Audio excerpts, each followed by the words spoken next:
Hello, everyone! It has been a while since we have been here, but we're back without diamonds, but with players. With bought a diamond. But it's true, you did buy a diamond. Yes. One diamond. One diamond. But, how about some of our adventurers introduce themselves? It's been a while. Who are you playing? Let's do three things. Who are you? Who are you playing? And what's one thing that your character loves to eat? What's up, everybody? I'm Confounded. I'm playing, hold on, I can't remember. No, I'm just kidding. Galaneth Laranodal. He is your elven rogue.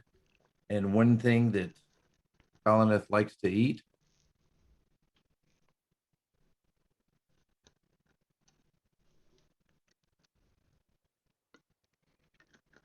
salad.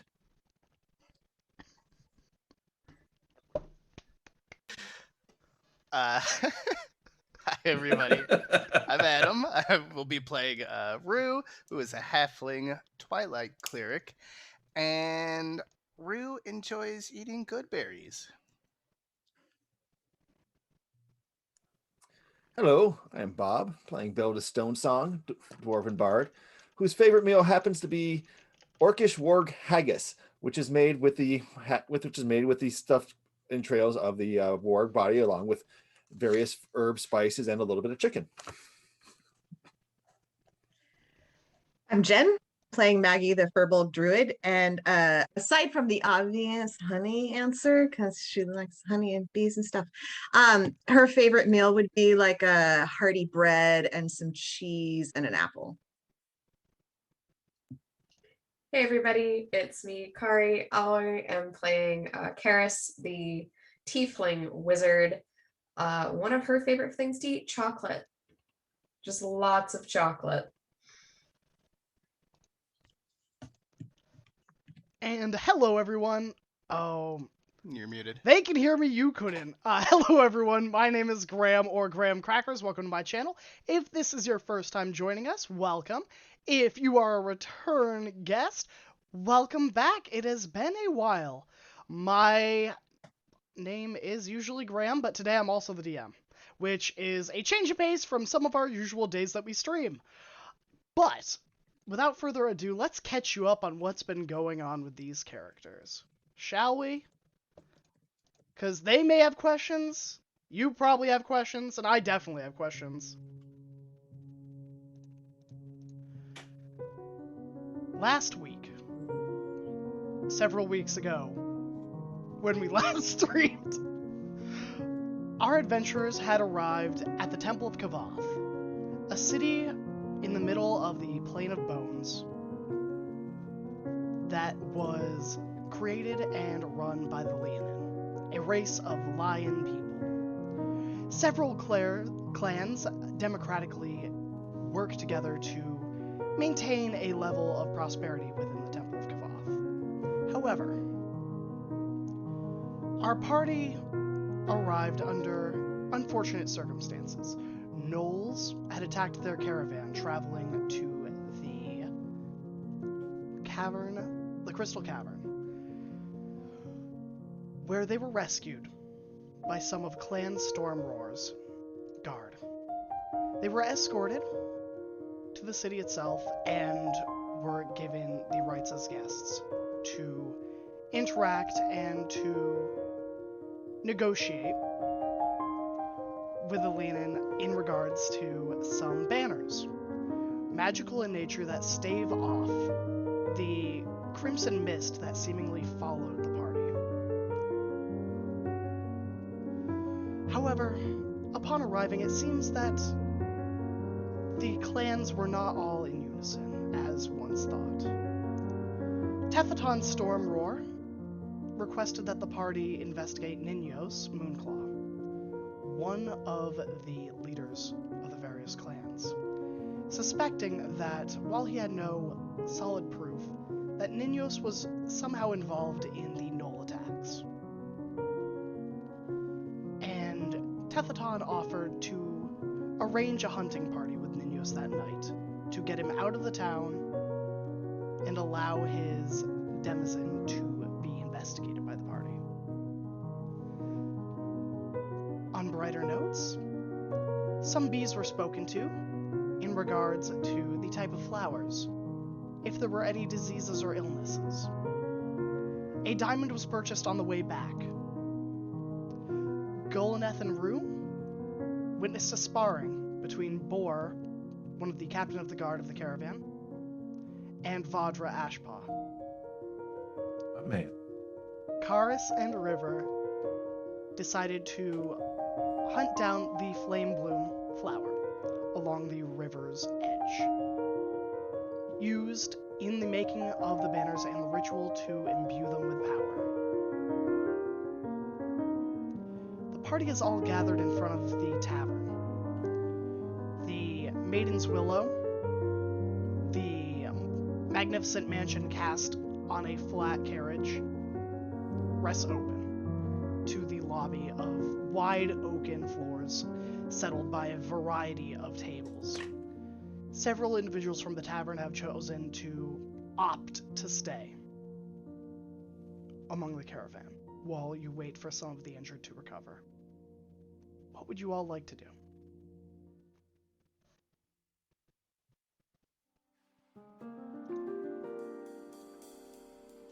If you ever wondered what it was like to watch somebody talk to a bee, I guarantee you, you're not prepared for that experience. I have to just, wow, it was an experience. Anybody Just do anything seems- good? I think it's normal. I'm really not that excited. It's just a fair. It was exciting to me, that's for sure. It's just, I'm glad it excited. I mean, I'm glad you were entertained. I'm not. Yeah, I wasn't. Of course, it's exciting. It's exciting. What are we doing about the thing? Ish. Are we outside the tavern? I think we established we are outside, not inside. Yeah, you are outside of the tavern currently where you have all gathered. You're able Cool. to go inside. Karis is gonna like look around and then go, should we go? We should go inside for this. And she'd beckon everybody to head inside their tavern as opposed to the Leonin's tavern. And go find a table like in a corner to huddle and discuss further. And as she walks them over, so me and River had a real fun time. We found the flowers, we got a few, very promising.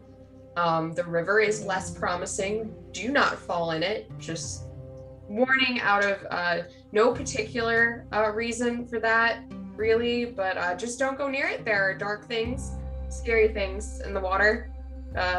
Don't fall in the water. Yeah, public service announcement there.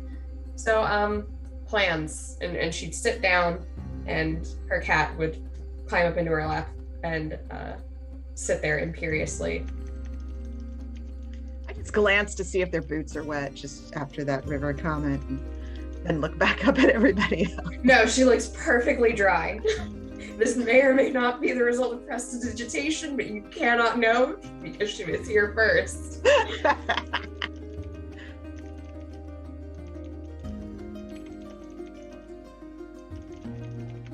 All right, so I seem to remember there was some discussion of breaking and entering. We did scout the house. It did seem very empty while we were passing by. It has a great view. Yeah. Well, How What about do you two? I mean, Looking at Golneth and Rue. Yeah, for breaking and entering. Galaneth just smiles, nods. She's like, I figured. It seemed like right up your alley. Yeah, I think we got a little bit of intel from I Bor. forgot his name. Bor. Bor. Yeah. Oh? You tell. Yeah, well, last night we noticed he came in about twilight hours, so we had a little discussion, and well, first off, he's dating. If that interests you. I'm so glad to hear Roswella. that. Dating who? Roswella. No. Yeah. Seriously? That's My man. strong. I feel like that's his business, not ours. Boar's Good so for them. quiet and reserved. It's just so nice to see him finally getting out and meeting more people. I mean, he did ask for a little bit of advice, but you didn't hear it from us. I mean, we ain't no gossip. But he also noticed, I guess, a figure walking into the desert who seemed to be a little bit bigger in stature. Bigger by boar standards or by someone else's? I guess by not larger than boar, but Okay. roughly their size. And so Ninos may not be our guy, but then again, he could have just threw on a couple hoodies. I don't know. He's also got minions. We don't know how big his minions are. It's a little Fair. complicated. But we can't discount that there might be multiple conspirators, and that's very useful to know, so thank you.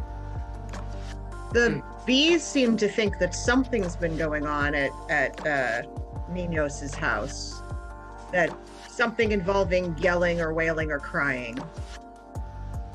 Interesting. That's not generally good to have coming from a house. I mean, There are very lots of unclear what reasons that. for it, but Yeah, I mean, from a bee's perspective, that could mean a lot of things. Maybe somebody's just not a very good singer in the shower. We don't really know, but it very much seemed to leave.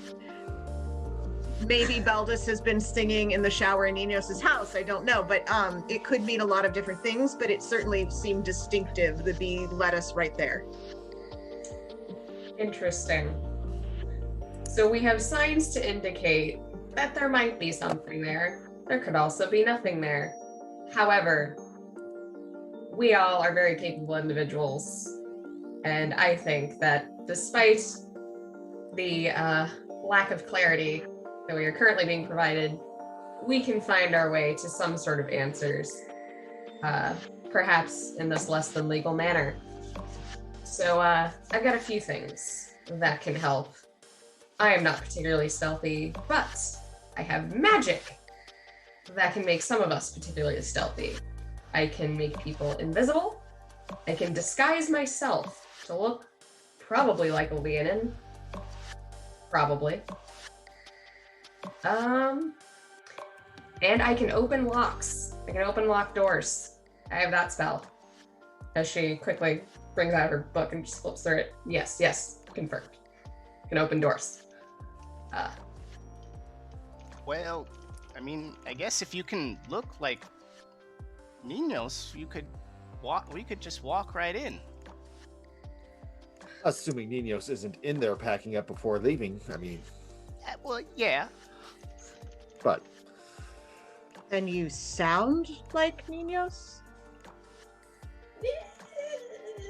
That's a little bit beyond necessarily the technical limitations of the spell. However, with prestidigitation and maybe some quality acting on my part, maybe? Strong maybe. Let's go with that. Are you a However, quality actor? you can change shape and can check the interior of the house before we try to break into it. Right? I was going to be a rat. Yes. Perfect. So does that sound like a plan? Something like one? So Maggie will go into the house as a rat, check that it's empty, or at least empty of Ninos. I'll disguise myself as Ninos and invite you all cordially into my home to like meet or something, because the outsiders are all meeting the heads of these clans. And that's not suspicious at all. Good? I don't I like that know angle. for sure if the house has rat access. We can check for that. I could maybe, I think out of character, I think I can turn into like spiders and insects and stuff too. I don't think so. Yeah. So I could be a spider instead and then be more likely to get in. Just a little Whatever bit you slower. choose, I'll defer to your expert opinion on whatever entity will be best to gain access to the house. Maggie, having worked in several kitchens, rats can get pretty much anywhere they want to get. I believe you, and I believe you know what you're talking about. I'm sure that wasn't your kitchen. I don't mean to say I believe you because, you know, you are sloppy or leave food out or anything. I'm just saying that I could probably find my way in, probably, but there's no reason to not just be a spider instead.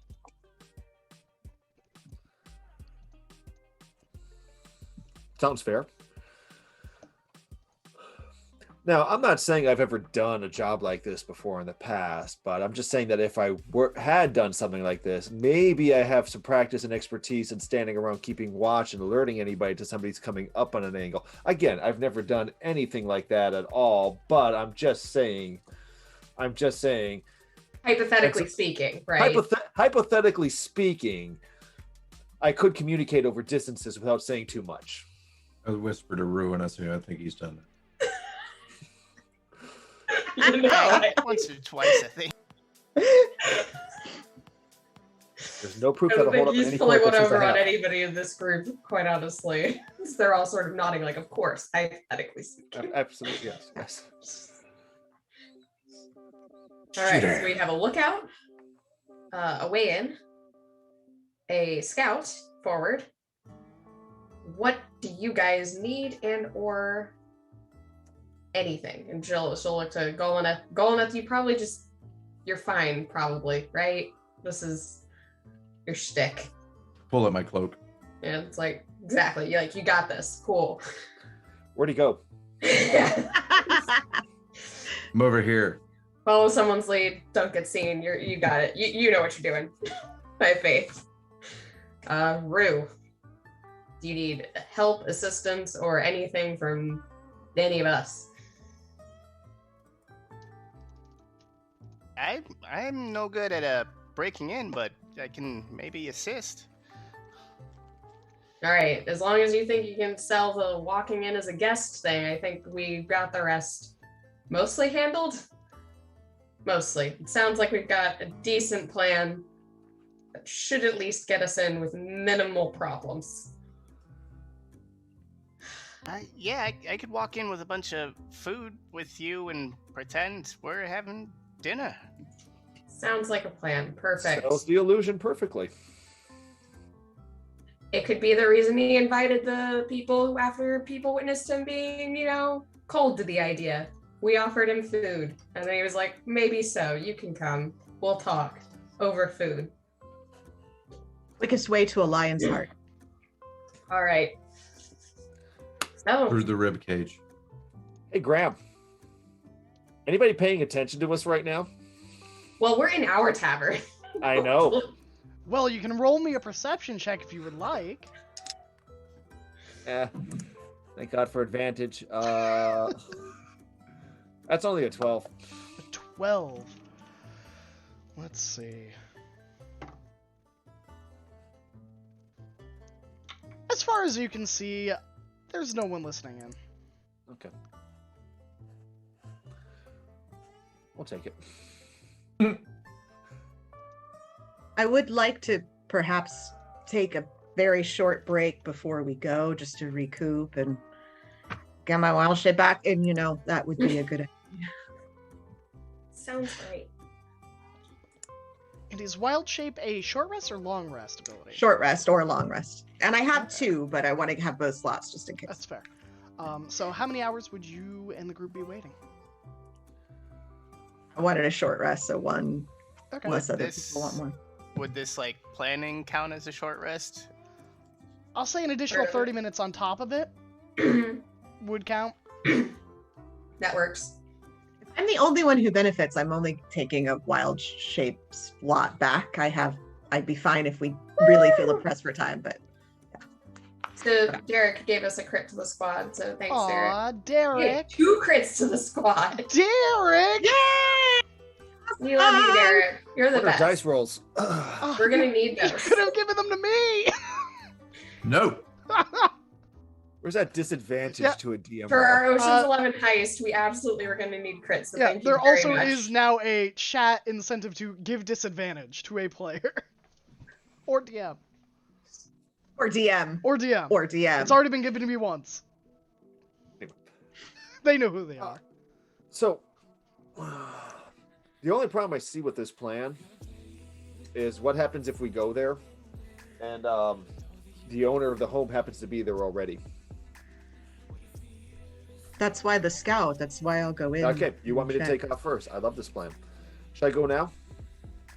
Well, I You can first. Then. sneak in as a She'll confirm to You're us going whether first. they are there or not, and then if they are there, we can adjust the plan accordingly. Hold that thought. I like where you're going. Thank But you just, for the like, hold crits, it. Derek. 2 of them. Everyone gets I have 2 4 crits. crits now. Oh no. Oh no. Oh no, no, no, no, no. I'm just seeing Derek going like this with his gram bucks. Incredible. So yeah. Kara says, Beldis, hold that thought, but it's a good thought. But first, let's all sort of head over. Find separate ways of going. So we're not together, but we're all heading in the same direction. And we all meet up at his house. I understand why you're suggesting this, but just to point out the simple thing, we are identified outlanders. We could probably go together in a group with a giant sign that says we're going to break into their house, and they might not think it's any stranger than us just splitting up and going separately. Fair. need a So whatever sign. you guys want. single people are more vulnerable than a group. Fair enough. Shall we then? Are we ready? Absolutely. Plus, the air in this place just feels so artificial. I'm sorry about that. No, that was actually a welcoming aroma. He said artificial, not fartificial. Hey! Do we know where they're taking off for the hunt and like what? I think we know the time, but I don't know. We know. I don't believe you asked. I believe you know the time, and you know relatively who is going. But outside of that, I don't think either you or Golaneth asked where they were setting out from. Is that something you would like to find out before you begin your heist? Yeah, probably. So we know like roughly where to be to tag along with them. Yeah. Sure. Roll me a investigation check if you're looking for a specific member of Clan Storm Roar.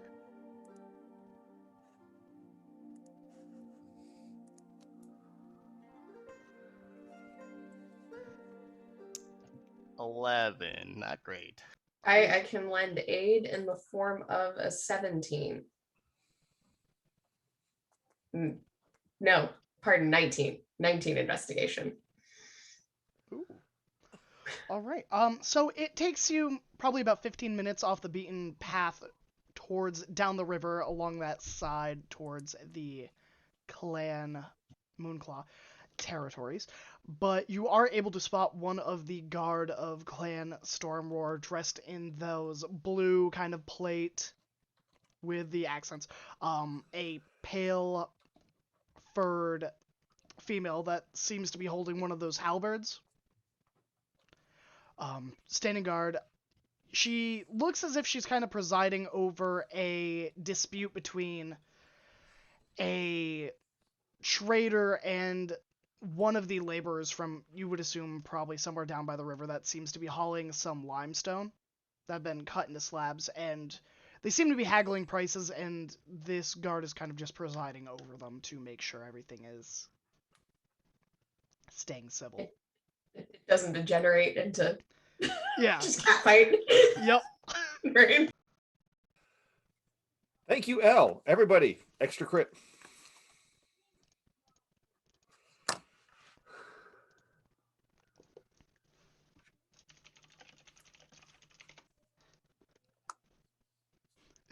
Get it.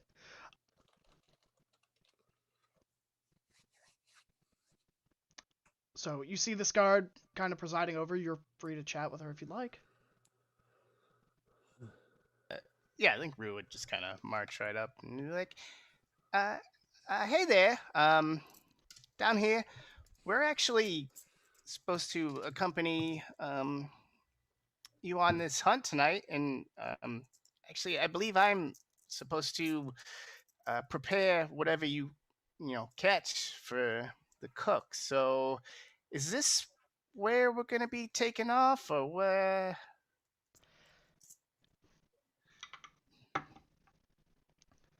The guard offers you a toothy smile. Maybe a little bit unsettling for someone without rows of fangs. And a low, throaty laugh rolls out. Ha! Well, I'm surprised they let you, but who am I to argue? I believe, from what I remember, we are meeting up on the second layer towards the temple, descending down through the river and into the desert. Will you be requiring a guide? It's the river. Do we know where the river is? Out of, well, yeah, of course. Well, do we know where the temple is? Yep. We know where all this stuff. No, I think we're good. But thank you so much. It is my pleasure. Anything to distract me from these lovely businessmen. Lovely businessman? She motions a paw over to the two that, over the time she has started talking to you, are starting to like raise their voices like, "No, I paid you last week." But as if. You know, haggling stuff. I think we can get rid of them for you if you want. Would you? It would be appreciated. I really would like to end my shift early, as it were.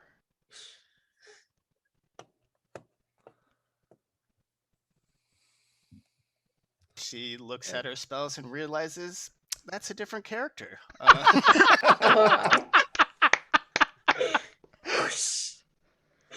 Hoping for a gust of wind? I don't know. How do you think we can get rid of them, Rue? Like, just kind of shuffle over to Maggie. Maggie, can you like send some bees their way and just have them buzz around? They don't have to like sting or anything. Just I could send Sparkles if send Sparkles to go fly around and buzz. And Karis is going to send a invisible mage hand to pinch. Oh, that's he fine. stings. Man, I don't even know what check this would be. Intimidation? Persuasion? I think it's more like a deception. Maybe, yeah. Or Trying to animal convince them they're being handling. attacked by bees. Yeah. Oh gosh. I'm gonna argue check for for animal hurting. handling. Okay. That's fair. They are acting like animals right now. I meant the bee. Sure. That's a 15.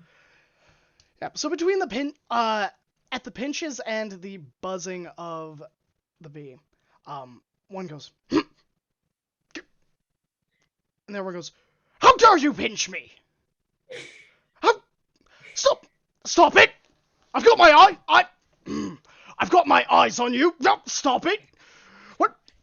And kind of at that point, the mage hand kind of like grabs one of the tails, and kind of starts going around, forcing the lean in to kind of look, as the other one is kind of swatting, imperceptibly trying to strike whatever is buzzing in their ears. And the momentary distraction, Lesgard, she steps in and she raises a hand. She goes, "All right, enough of this. The two of you, I've had enough. You pay what you're owed. You deliver the goods to their warehouse. I will not have anything of it. Am I clear?"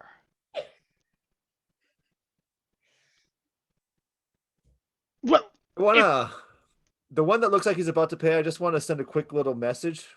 Plus 20%. plus 20%.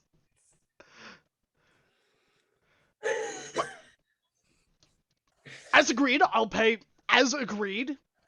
And I suppose a 2% addition for the next delivery. The other one kind of offers a nod. That seems fair to me, provided the payment is on time. And Delightful. you get a very thankful look from the guard as she kind of ushers the two of them down the street, intending to kind of walk them to the warehouse. Yeah, We Mage made a Hand friend. is gone. Oh, I didn't catch your name. Sorry. Well, I guess. Rava! Good to meet you, Brava. Hi. We made a friend. That was very nice. That was a very good idea, Rue. Thank you. I mean, she ended up doing most of the work, so I guess. She really could have done that without our help. That's true. But she thinks we helped, so I guess that's just as She good. wanted an opportunity. Who are we to say no? On to the house. All right, you begin making your way down the riverside towards the clan's area of the Temple of Kavath. The streets are dusty, to say the least. Not a lot of foot traffic at this time. Most of the laborers are still in the fields or still fishing along the riverside. However, you do catch sight of a few guards, not bearing Clan Stormroar's colors. They are wearing a black kind of tabard thrown over these elaborate harnesses of chainmail and leather. This black kind of tabard slung over it with a golden crescent moon and a claw seemingly ripping down the bottom half of it on them. Each one is carrying a shield emblazoned with the same symbol. It is a blackened iron shield, a bit more on the buckler side, size-wise. And each one has a sword. How many of you are familiar with a lot of the types of swords and scimitars? Yo. Beldis. They are wielding a weapon called a khopesh. Interesting. It is kind of like a handle, and the blade kind of juts out like a scimitar, but at more of a elongated outward angle. It has a nice crushing curve. It's really useful for splitting through helmets. Definitely something that's an advantage to somebody of a higher stature than somebody of a lower ground. What are the hilts looking like? The hilts are this mix of reddish wood, and the hilt itself looks like red wood. However, there are bands of bronze inlay and simple pommels of jet. Do the typical grips of a khopesh, which usually will help enclose the fingers in a slightly claw-like fashion, do these happen to resemble anything of a predatory avian design? They do not. Perfect. I have no beef with them by the standard. Making a note of that. Karis makes a very close note of this uniform and coloration and general appearance as she passes them, giving them very happy nods of like, "Hi, how are you? Farewell," as they walk on their way. Around this point, River, who has been kind of walking with you, says, I have something I need to do, and it kind of slips off. They are still carrying the bundle that they received from Clan Stormroar's agent. And we will cover what River does when they appear next session. They're so mysterious. I mean, he is just the most mysterious. I mean, it's just very interesting. Very mysterious. Yes. It's fine. It's fine. He's a very smart I'm boy. sure he'll be fine. He'll be good. Very smart person. Anyway. You said this was a different Lean and Clan like symbol and colors? Yep. Different than moon- anything we've seen. So you No, have it's the moon claws. Yeah, so this is Okay. Clan Moonclaw, which is Ninyos's clan. You have typically been interacting with Clan Stormroar, which is where the district where your tavern is currently located. And the Exactly, and they wear the agents. blue with, Yeah. with stormy stuff on it, I suppose. And this is black with a moon on it. I tried to color code it for you. Exactly, it's very helpful.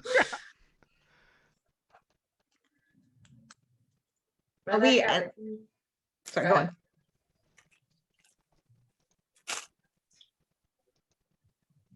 Are we close to the house yet?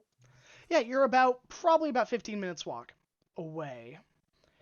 Will you be looking to be in the streets when you are beginning your plan, or would you be taking like an alleyway or ducking in somewhere into cover to enact? I would the say things you're- finding a place in cover a short distance away so that you could observe the house while we send Maggie in. Okay. And From Yeah. your journey to find the flower earlier, you actually passed by the house yourself. The switchbacks along the canyon overlook the house, which is on the edge of the canyon side. Feasibly, you could be there and be a little off the street, given if anyone's, walking the trail or purposefully keeping an eye out that way. But how stealthy are you all trying to be? Maximum stealth, always. Maximum stealth. Well, then, can I have a stealth roll from all of you, please? I'm living that stealth life, yo. I'm gonna take my crit, or at least one of them. Okay. I'm just gonna take that. Yeah, gonna do that too. Get rid of that nat 1. Oof. All right. And So roll just a 15. second nat 1. Oh no! Wait, Wait, are what? you So did you use the crit or did you use use an advantage?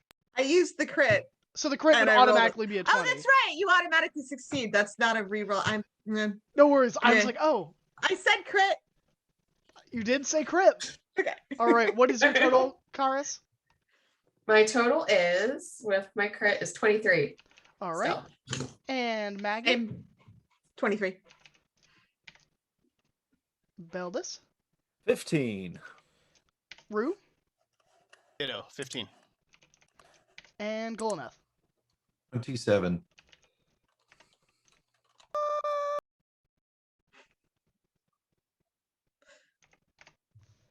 With an average roll of 20.6.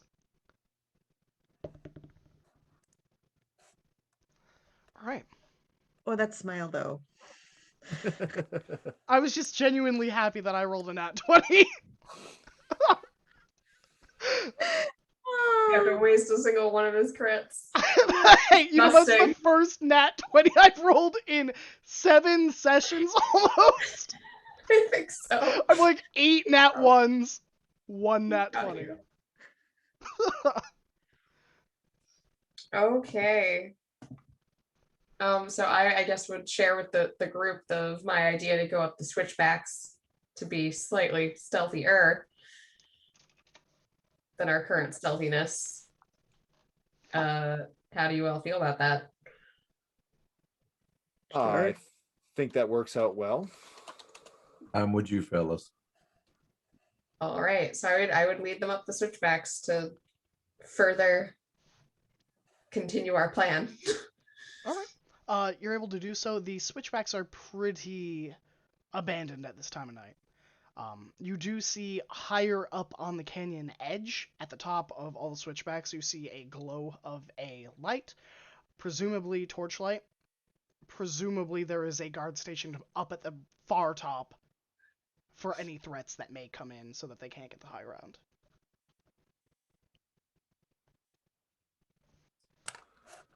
All right. I'll lead them to a switchback that gives some still sort of well out of sight of the guard tower, like far enough down the switchbacks that the guards probably wouldn't be able to see who's there, especially if we like hugged the wall or something. But also decently obscured from view from the house, and say, so we'll all wait here, and you'll go in and give us if he's there or not. Good. Yes, I'll look around and see if there's anybody there and then come back. I don't have any way of communicating while I'm in there, so I'll just have to creep back to you. Might be a little bit of a wait, not as fast as a spider as I am but not that slow. I have utmost faith. All right, I'll wild shape into a spider.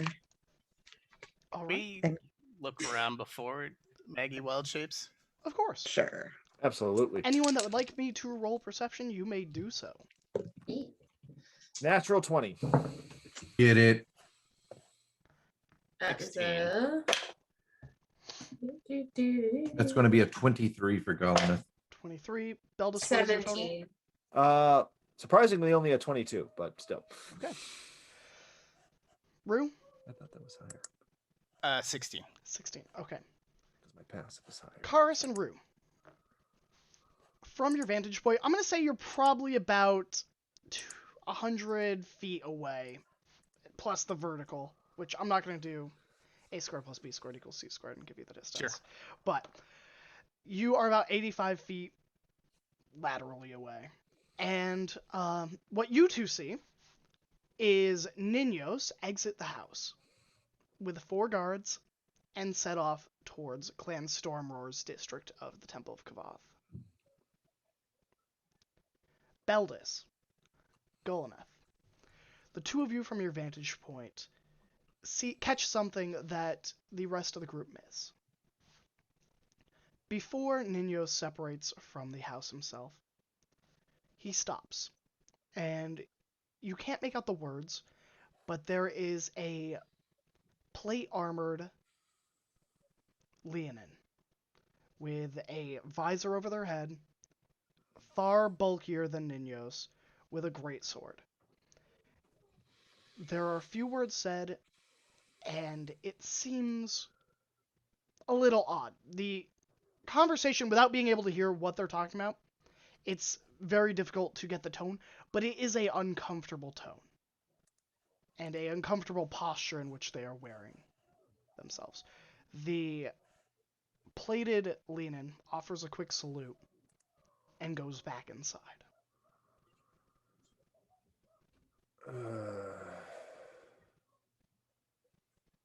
Of course, it's an armed guard. There's an armed guard. Well, you don't need me to go in if you already know there's an armed guard. But what about the Ninos is gone, and that's good. And one armed guard is like a whole lot better than many armed guards.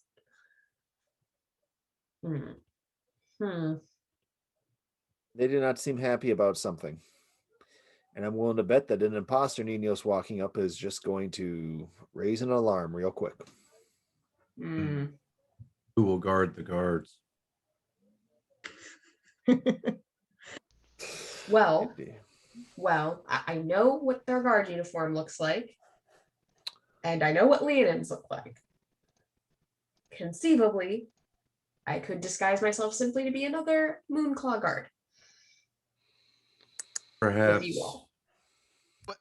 Well, I mean, I don't know how big this place is, but they might know everyone. I did get a look at some of the others down the street. I'm gonna just steal one of their faces. They won't mind. It's only for a little while. But it could get us close enough to the armed guard to quickly make the armed guard not a problem. As I say, who will guard the guards? Are you You get with the distraction, I get with the sneaking. are Quickest we way- Like where your suggesting heads. are we Quickest- suggesting taking out this guard though? Because we don't know if there's anything untoward happening Taking out here. per se, not like permanently speaking. Oh, I'm sure we could think of a slightly less permanent alternative. well, we could have started with that. Not like permanent, so non-permanent, but still your idea, just the non-permanent version. Well, Beldis, you're good at making friends. Can you?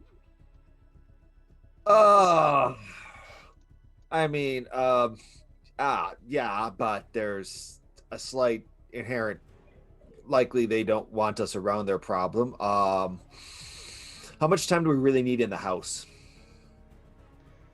We don't really know what we're looking for, do we? At least an hour, I mean, maybe half. If we go quick. I would like to find a leather journal. yeah, that's a lot of distraction. I will say at this moment, you see Fizzle. Fizzle looks like they are looking for someone. And there Fizzle. is a piece of paper that you can see tucked underneath the collar. Fizzle. There's a little whistle. Here, boy. Fizzle rounds up. Or bounds up, not rounds up. You're rounding up Fizzle, but they are bounding up. Fizzle will kind of approach, their metallic tail kind of wagging back and forth. The audible clink and groan of metals that were not meant to be that flexible. And good Fizzle. And would take the paper gently and unroll it. What do I find? Alright. It's signed with an R. Back entrance. Found it. Nice. I knew we were right to trust this one. Come on. Let me she to lead them to creep towards the back. Perhaps providing does anyone want invisibility? I can give an invisibility. You know what? Here. And she turned Rue invisible temporarily as they all sort of sneak towards the back entrance. I get Me. point. Go ahead. Fine. Oh, like this, Rue. Oh, well, I thank you, but I guess question, does that note mean that River has the evidence that we are going in there for, or? We got a back entrance, so I'm gonna go there before there's no more back entrance. That's what I'm thinking. Take the opportunity we've got. So let's be stealthy. And would start creeping. I just want to say it's very difficult to walk while you're invisible. I can't see my feet. Maggie will very rapidly, just like almost dizzyingly, shrink into a tiny spot and wild shape into a spider and just sort of crawl up onto Golineth's boot to hitch a ride. So that Yeah. she doesn't. Just one little leg, spider leg, just goes like that and waves. Oh, creepy. that is still impressive. Very much so, but still a little freaky, but I'm okay. You get a couple of waves which really kind of look like a spider trying to say sorry, I'm sorry. Hold on, Sorry. I've seen B speak. I think I understand what's going on here. No, I don't. It's something about the 8 legs as opposed to the wings. I can see how there'd be confusion. Yeah, There's like absolutely. an accent. Yeah. Wait. I mean, I never really planned on speaking to insects as a regular thing. This is just I mean, when you know, it could be a cool party trick. Yeah. If you went to wait. If I they're went, sneaking I ahead don't of us. go We to should probably parties. catch up. We're coming. We're coming. All You right. can't see me. Speaking of which, I do put on the cloak of the elven kind. Wonderful. So I believe that is advantage on stealth, correct? I already have advantage on stealth, but it Alright. also gives wisdom perception checks. To perceive you're at disadvantage. Are at disadvantage, and I have advantage on stealth checks already. Okay. But the cloak shifts to camouflage me. Okay. What is your marching order? Well, apparently Karis and Rue are in front because they weren't waiting for us. And I'm going to be somewhere near the front. And we know that Karis Maggie is absolutely in front. Yep. So I'll be Karis is somewhere in near front. the Rue might be following slowly because trouble being invisible and not being able to see her feet. Apparently, I'm in the back. Yeah. Beldis, I guess, is last, and then Golnath and Maggie are together. Okay. I have a writing order, not really a marching. All right. So the group of you begin to close in on the estate. There are no outward guards at the moment.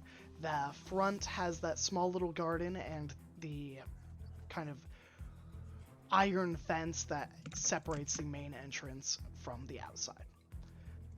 As indicated by River's note, there is a back entrance somewhere.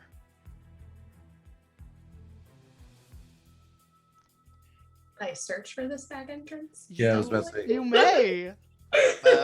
May I Uh, assist or search as well? Yeah. Yeah. The DC is lower because you know it's somewhere. Cool. You know it That's a, exists. that's a 25 investigation. Don't even. Yeah. You.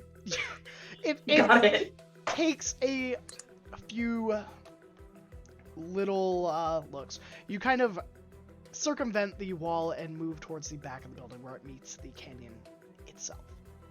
A sandstone wall that would make up the side of the building itself, the far side of the building, seemingly is built to go right into the canyon wall and then probably subterranean. However, you notice that one of the bricks is out of place, jutting out about 8 inch from the rest. Quickly, your hands go to work, grabbing onto the side of the brick, giving it some tentative pushes, prods, pushing it in a little bit, seeing where the give is with talented, skilled maneuvers. Finally, you get the idea. I can rotate this.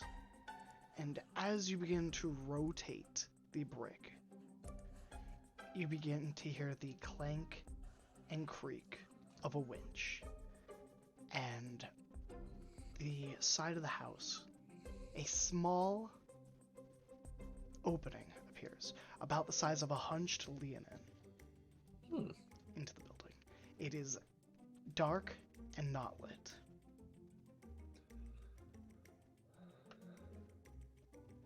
What does my 60 feet of dark vision see? You would see a room. The room is sandstone flooring, a simple table and chair, and about 4 or 5 barrels are kind of set to the side. And on the far end of the room is a door with a iron wrought handle. All right. So next is a room. It is empty. We're gonna go in, shut the door behind us. Got it? And she'd creep in first, cautiously. She is looking out. She's not good with traps, but she is aware there might be some. That's fair. So she is going to attempt to see if there are any. All right, as you are taking lead, you may roll the perception checks for the group. And Rue gave her guidance. Never mind. Oh, bless. That was a nat 20. Oh my gosh! All right, 22. all right. You don't see any traps. Okay, cool. Cool. She's still gonna cautiously like creep in and let the others come in. Sort of give them enough room. She's not gonna touch anything in the room yet. But at closer range, what do the barrels look like? Are they like barrels of gunpowder, barrels of water? So they are all still sealed. If you would like, you could attempt to pry them open and take a look. But So they don't have any labeling, they don't they have any have no indications one labeling. way or the other? So Leonin have their own language. Not cool. sure if any of you speak Leonin. I have comprehend languages though. Would you at like to cast will. it? Yeah. Okay. So the first one is labeled wine. Second one, dried fish. Third one, salt. Fourth one is not labeled. As they come in. So those barrels are in order: wine, fish, salt, something else.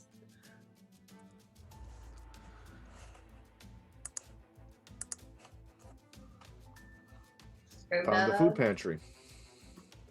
well, this looks like a bolt hole kind of idea. Having to leave his house in a hurry with provisions and something else. You sound like you want one of us to say it's okay to open that sealed barrel. I know what's in it. She looks to Golden. Open the barrel. In here? Is he? I open the barrel. He opens the barrel and is like, of course. All right, Goldeneth. Yep. As you open the barrel, I need you to roll me a sleight of hand check. Okay, I can do that. 14. 9 on the die, plus 5. All right, 14. You describe how you open the barrel, actually. Well, I first bend down and put my ear up to it, kind of knock around the seam.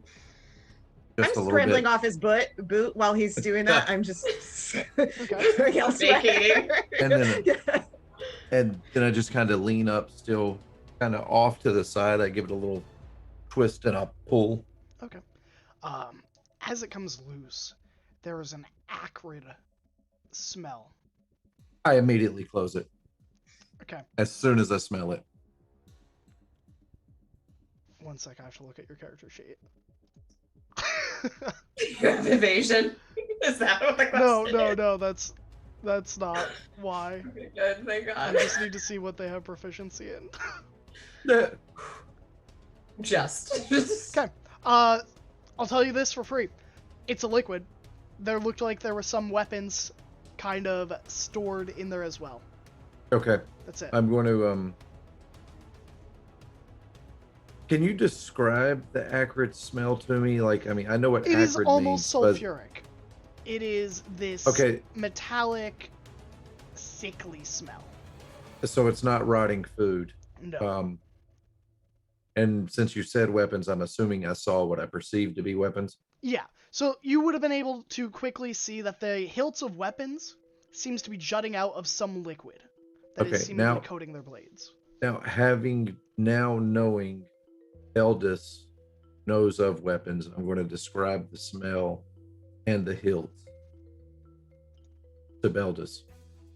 And if anyone else is even paying a modicum of attention, they'd be able to hear it. Oh yeah, like Yeah. Does the smell at all remind me of the gnolls or their weapons or anything like that?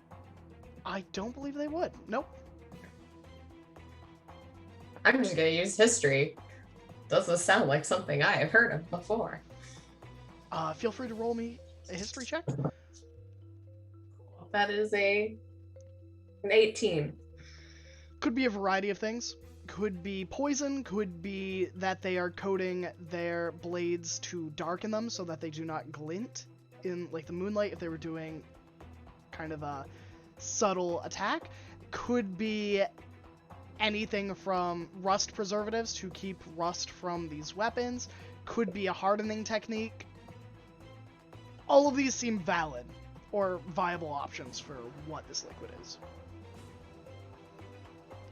I provide them with the caveat of it could be any of these. Since it's a bolt hole, probably the ones that would imply stealthiness or making sure that these weapons are operable at a moment's notice, for fleeing, for whatever perfectly valid reason he has to flee. Yeah.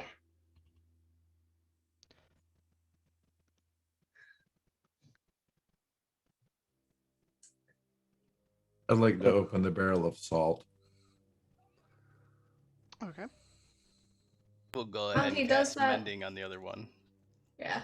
Well, while they do that, I'm going to look at the door. Just look at it Sure. for a bit. It does have a keyhole, and it does have a iron handle. Outside of that, not a lot of detail on it. It is a mix of, it looks like oak or maybe ash. And if I test the door, is it locked from the other side? It is locked. Cool. I'm gonna inspect the floor since I'm right there. And if there's time, some of the walls too, to see if there's any other potential like hidden opening or blood or anything weird. Okay.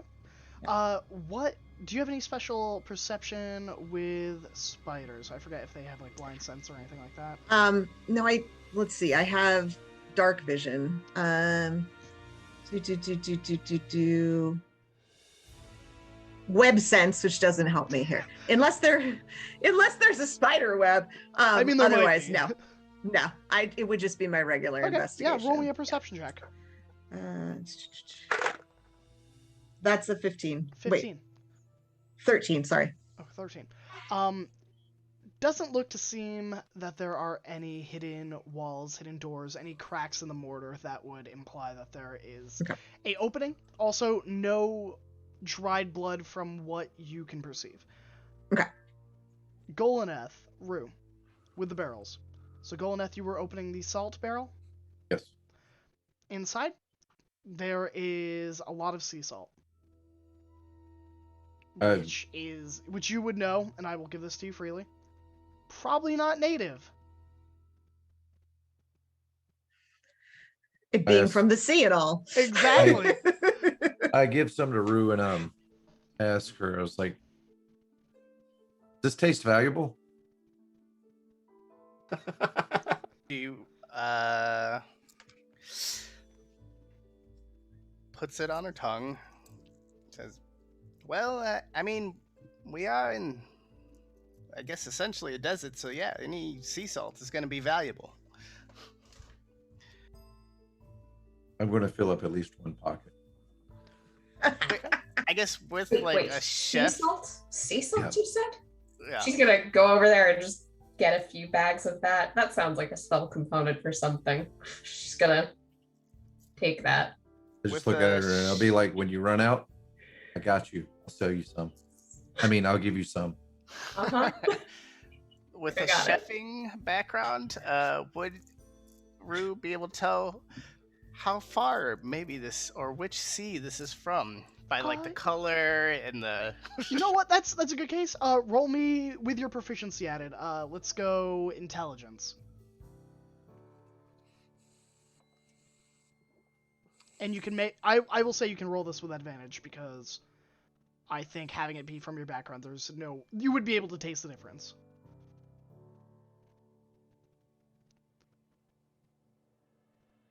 Sorry, what was that again? Intelligence plus Investigation? proficiency. Okay. That is a 16. 16. So, your first thought goes to the coast of Andaland. However, there is a subtle difference in not only the taste, but also in the crystals of salt. It doesn't quite add up. So, again, where would the next sea be? Where could they get the next ocean? You think Teldwanon, the Elven Peninsula. It seems to match up, but at the same time not. How would this have been able to be brought here, right? They still would have had to have crossed the Plain of Bones, as well as they would have had to cross the kingdom, the Assyrian Empire's kingdom.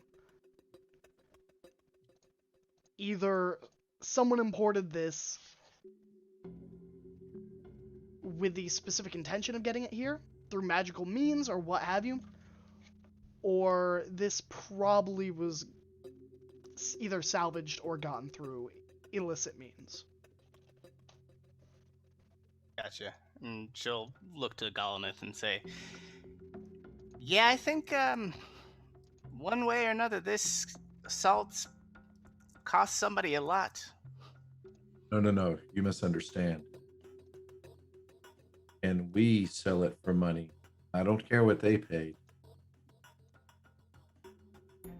Yeah, sure. You can. Everybody's looking to, salt up something. We got dried fish right over here, so it's something everyone should have. I fill up 2 pockets. All right, you're easily able to do so. Cool. I mentioned to Golemith, do you do locks? I do. Excellent. Come with me.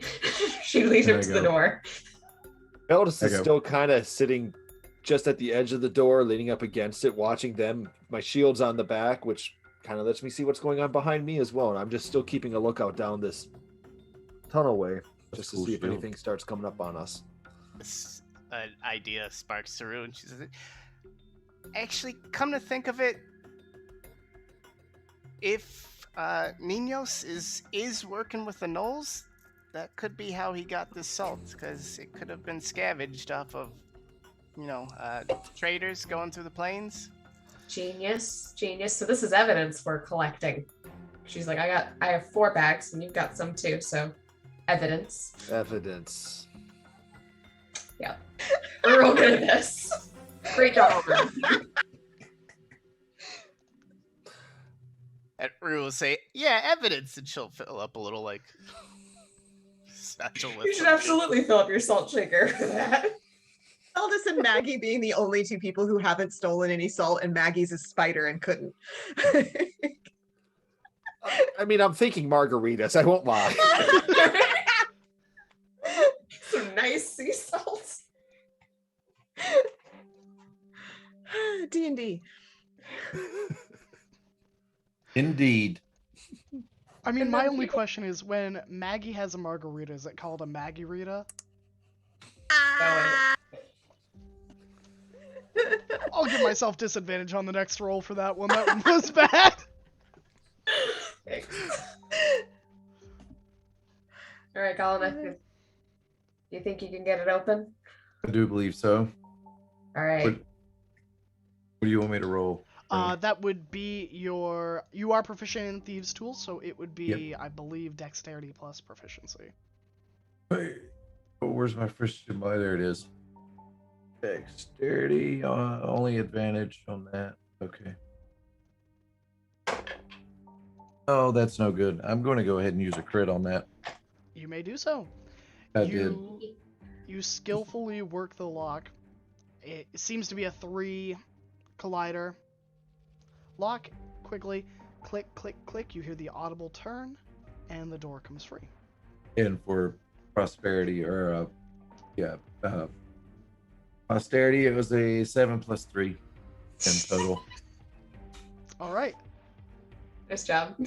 So the door. I'm assuming you're not going to push the door open. That you would probably be peeking. Yeah, I'm going to. Strong. I would grab Rush in through the process of picking the lock. I would take and I would stop it from clicking back to make that little bit of noise.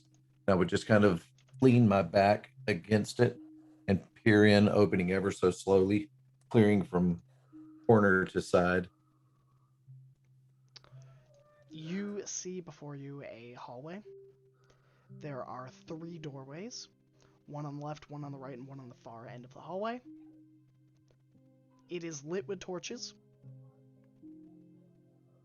but there are no individuals in there. I just kind of motion for everyone to come. And then I open the door and let Karis take the lead. Carrie. Gonna slinky slink her little tail. You'll notice that her outfit, despite her not having used disguise self, has changed somewhat. It is now mostly darker colors with little stars and moons of black and in gold. She's got gold moons and stars on what she's wearing right now. Her hat has reversed its colors from yellow with a black ribbon to black with a gold ribbon. Stealthy, but cute, because she's always cute. Attracts. But she creeps in, and she's going to go to the, I think, left side door, and she's going to listen against it to see if she can hear anybody inside the room. For the left side room, roll me a perception check.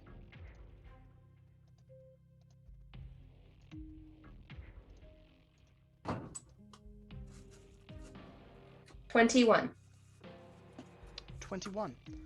You do not hear any footfalls.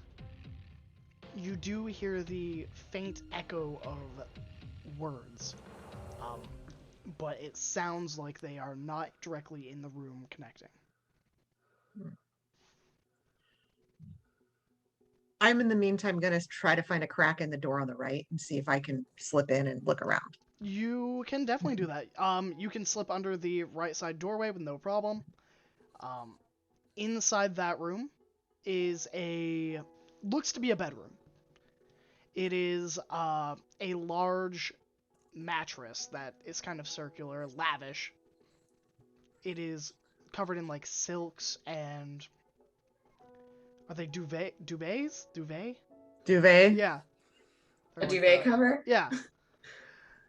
A desk, Fancy that. chair, several chests, as well as a wardrobe. And it looks as if that would be all you'd be able to see from your vantage point as a spider on the ground. Okay. I'll come back out, and when I would have gotten back out, let me know. Okay. Rue will just kind of whisper to everyone. You said there's a center door, right? Yep, there's a door on the left, door on the right, door on the far side. Okay, so make her way to the far side as still invisible and say, all right, everyone just kind of, tuck back somewhere. I'm going to open it like a ghost. And she will just open the door so it's like, and then crouch down in front of it. The door opens. It was not locked. The door swings open with a...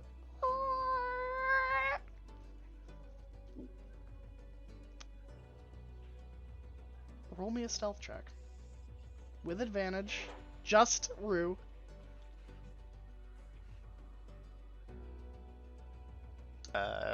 Diet 20.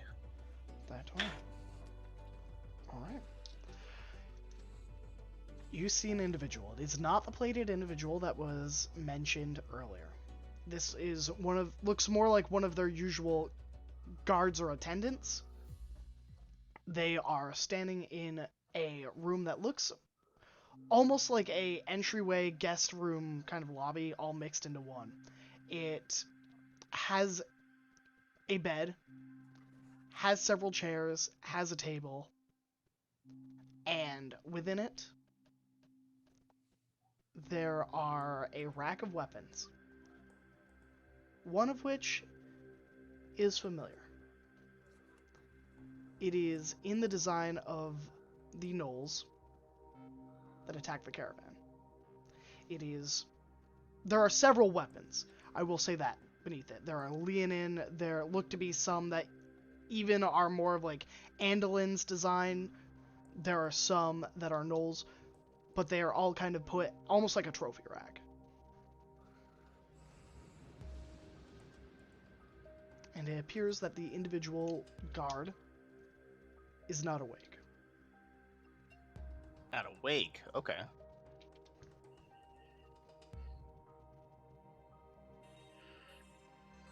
assuming I'll have come out by now. Yeah. Um, So you'd be getting out right about now. okay.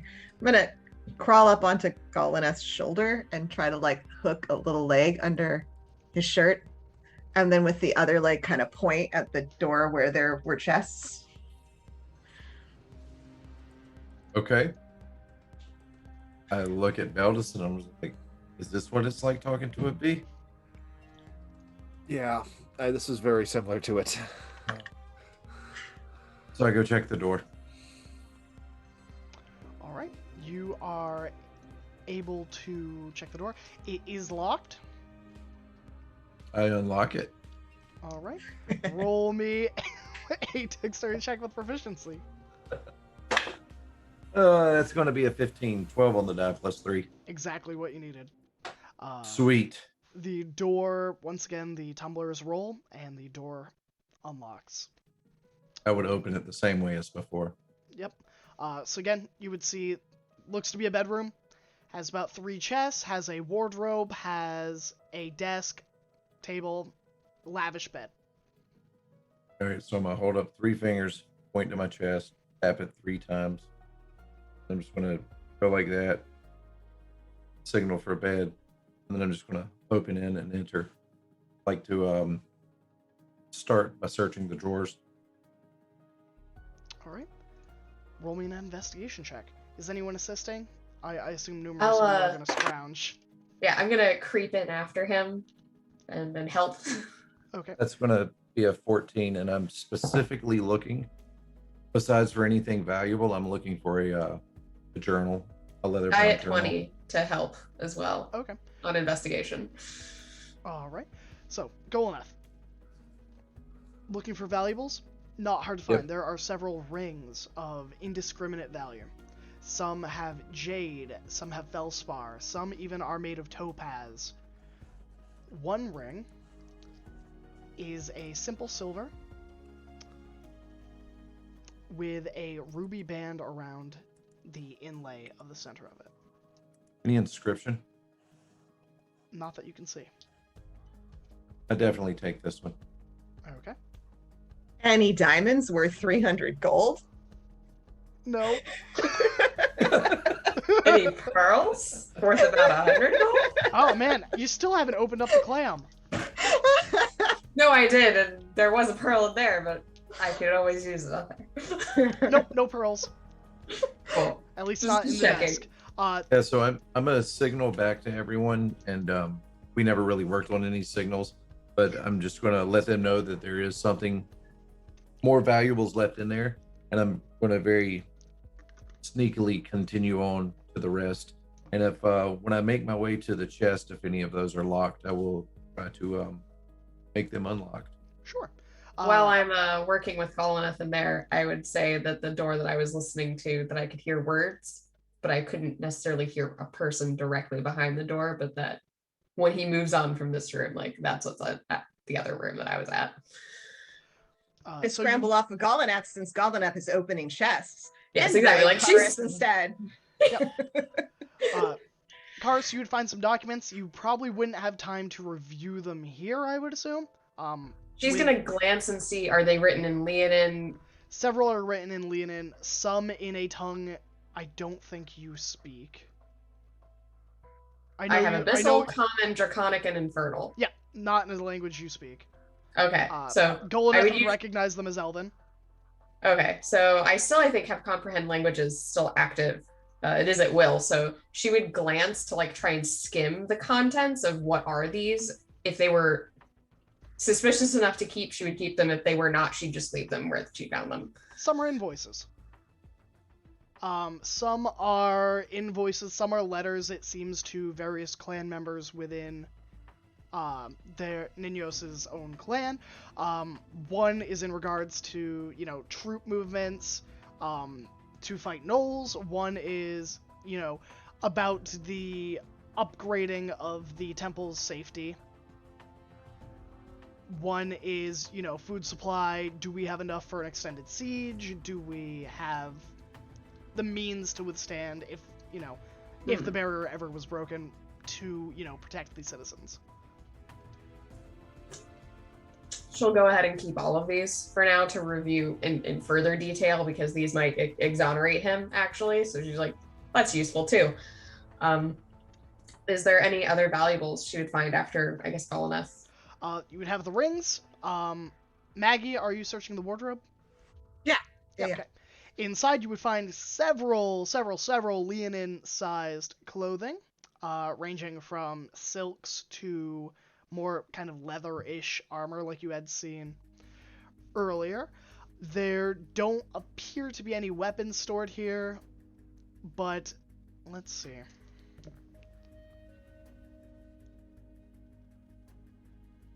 There is a walking staff. Anything particularly interesting about the walking staff? It is a gnarled yew that kind of spirals along from base to tip, and around at the top of this, it seems to kind of open up like an alcove, where you could either embed a gem, embed a torch or something. It looks like the internal area has been hollowed out towards the tip, so you could. And there's nothing in it right now. Nothing in it. Okay. I will go back to Karis's shoe. Cool. All right, Golnath in the chest. Beldis, Rue, what are the two of you up to before I get to Golnath? I'm still kind of standing at the secret entrance, at the secret tunnel, which I just wanted to say that because somebody's singing that song right now. And I'm still keeping a watch out from behind. I'm also, by the way I have this drawn up, I can kind of see into the central, I can see through the storage room into the central room where they have the separate doors, right? So I still kind of have a visual on, well, I guess I can probably see across into maybe an open room that somebody opened who I never saw who did it. I'm going to assume the invisible one. That's fair. Yeah. And I'm playing lookout right now, and if something goes funky, I'm hopefully in a better position to deal with it. Okay. And did you shut the secret entrance to the back way? No. Okay. I'm still basically standing in that doorway. So I have my eyesight's in there, and my sentinel shield, which helps me see otherwise, is strapped my back, looking down that tunnel way. Roll me a perception at advantage. I think you would roll it with advantage anyways with a sentinel shield, but Yeah. Hey, I got a crit. gosh. And by that, I mean, thank you, everyone who donated crits earlier for me to claim to be able to use one right now. All right. Golnath. Well, Rue, you had to open the door. Is there anything you wanted to do in the entryway with the sleeping guard? I guess, how are we looking on time? Time for the stream or time for before the hunt? Oh, time before the hunt. Sorry. You've got about 2 hours, probably 2 or 3, because you all regathered around afternoon. It was taking place in the evening. Okay, she might kind of walk in a little bit and take more than like a cursory look. Maybe actually see if that guy's indeed sleeping or if they dead. I don't know. That's fair. Roll me a perception check. Just gonna use a crit 'cause I got him. I mean, yeah. Definitely sleeping. Thank you, whoever donated. They're definitely sleeping. Cursory glance, you see like the subtle rise and fall of their chest for breaths, which proves that they at least aren't dead. Within the room, you had the weapon rack of trophies. You had 2 beds, and you had a table with 4-5 chairs. Take. Yeah, should just back out and try to close the door. Yeah, you were able to do so. I'm gonna let your stealth check from before roll, because they're running on their passive, so all is good in that regards. Golnath. Roll me a perception check. Okay. I can do that for you. Why, thank you. That's going to be 14, 11 on the die plus 14. 4. Alright. As you begin to unlock the first of the 3 chests, your thieves' tools begin to dig in. You feel the first tumbler click. The second tumbler click. I need you to roll me a dex saving throw. Okay.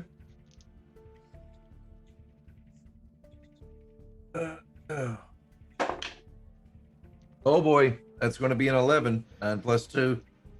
All right. You take 7 acid damage Ooh. as you pry open this lid. A valve where the keyhole is spews out this stream of green liquid. Okay. Do I see where it is coming from, and am I also able to block any kind of splash onto anyone else? Yeah, I would say it's probably able to only get one person. It looks Okay. as if it's kind of a one-use trap. The entire contents kind of empties out of a valve based on pressure when opening. Okay. Am I able to continue to get the chest open? Yep. So you can Okay. get the chest open, but you will get hit with the acid. Okay. Or is anything inside of the chest damaged? Doesn't appear to be. Okay. Because the projectile is kind of sending outwards to whoever's opening this. Okay. doesn't And seem- without, You would see... I was just going to say, without announcing that I'm now covered in acid, I would just say, I believe this one's of import. Well, I'd scurry over and then go, "Ooh, you probably want to get that checked out." I Rue? just take some No. salt and She sprinkle calls on really it. quietly to Rue. And then Karis would help him investigate the chest. Yep, so inside the chest is about... is about 40 gold Cool. stacked. I'm saying 40 gold because it's a combination of silver and gold, and I'm just gonna, upgrade it to gold. A dagger that is curved. It is a blade made out of, it looks like flecks of obsidian that have been chipped away to make this almost flat blade. The handle is rivulets of a curved serpent as the crossguard made out of gold. And the handle is kind of this rivuleted, spiraling handle leading in to a emerald as the pommel. Nice. Very nice.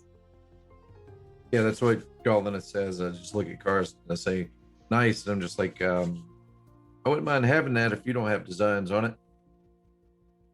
We'll see. Does this seem like a magic dagger? I don't know. Something's important. Oh, were you talking to me or? I'm gonna say, with my arcanic senses, does this seem magical? Do I see runes on it? Is this something that I could perhaps not that you can see. discern It as could be magic? magical without detect magic. I'm not going to give you anything. Fair. And since it's a racial trait, can I do detect magic while I'm Sure. wild shaped? While I'm wild shaped? Yeah, I believe you keep your racial traits when you are wild Okay. shaped as well as your mental Okay. scores. So yeah. And if I do detect magic, it has to be on one item. Like I can't do it on one item and then run to the other item or something Yeah. like that. Okay. I'll cast detect magic. It is magical. Okay. I'll climb up to Karis and get like In my face. yeah. Okay. And on the bridge of your nose. yeah, and I'd like encourage you to get on the finger and like Okay. put you back here. It's like cool. And she's gonna get out a piece of cloth and is going to very carefully remove the dagger. This is magic. Not sure what kind of magic. Then I just Would say, refrain from touching it until we understand the kind of I magic just it say is. to her, well, is that the thing that was important enough for, or do we keep looking? And I just look down at my now acid stained cloak with salt. We'll keep flakes on it. looking, but also go ahead and take that. And she gestures to the gold. We might need that. I already I'm also have. I'm gonna tug on Karis's shirt and point with one of my other legs at the closet. Okay. And I will go to the closet as the spider commands. Yes, my lord. Yep, you would see the fine clothing. You would see the staff. I'll go ahead and maybe use a piece of the clothing to touch the staff at least and like get a better look at it. I'm wondering if we don't need some of the clothing as a possible disguise down the road. It is a staff. No. It is a staff. It is a staff. She does not have a place to store those staff that wouldn't obviously then get her caught because it's clearly stolen. She's gonna put it back. I don't think we found anything really incriminating down here. And based on his correspondence, he might have a very valid reason to have the null weapons that he's got in that room Rue opened. If a spider could shake its head in agreement. Exactly. Rue, did you see a way farther into the house? Pop up next to you. No, I think it's just the one door that's left. Okay. All right. Let's go try that one then. Because I don't think we found what we need to here. I'm gonna tug at the collar again and point at the staff, and They'll know we stole it. cross. I don't have a spider bag of arms. holding. Do you have a bag of holding? Your little spider hands? I want to take the staff and put it under my cloak. Yeah. Feel free. Exactly. If I'm over to figure Gollum out that how we make shoe. the staff take it. But, like, I'd love to, but we gotta be smart about this. He's I looking climb around over the to Gollum's shoe and give Karis a look. It's fine. That's going to be a Fine. 15 on the sleight of hand, 10 on the die, plus 5. Yep. Yeah, you're able to grab this thing. Okay. You know what? When you get hit next with acid, don't come crying to me. I wasn't crying. Not you, her. And I give this look to the spider like, you know what you did.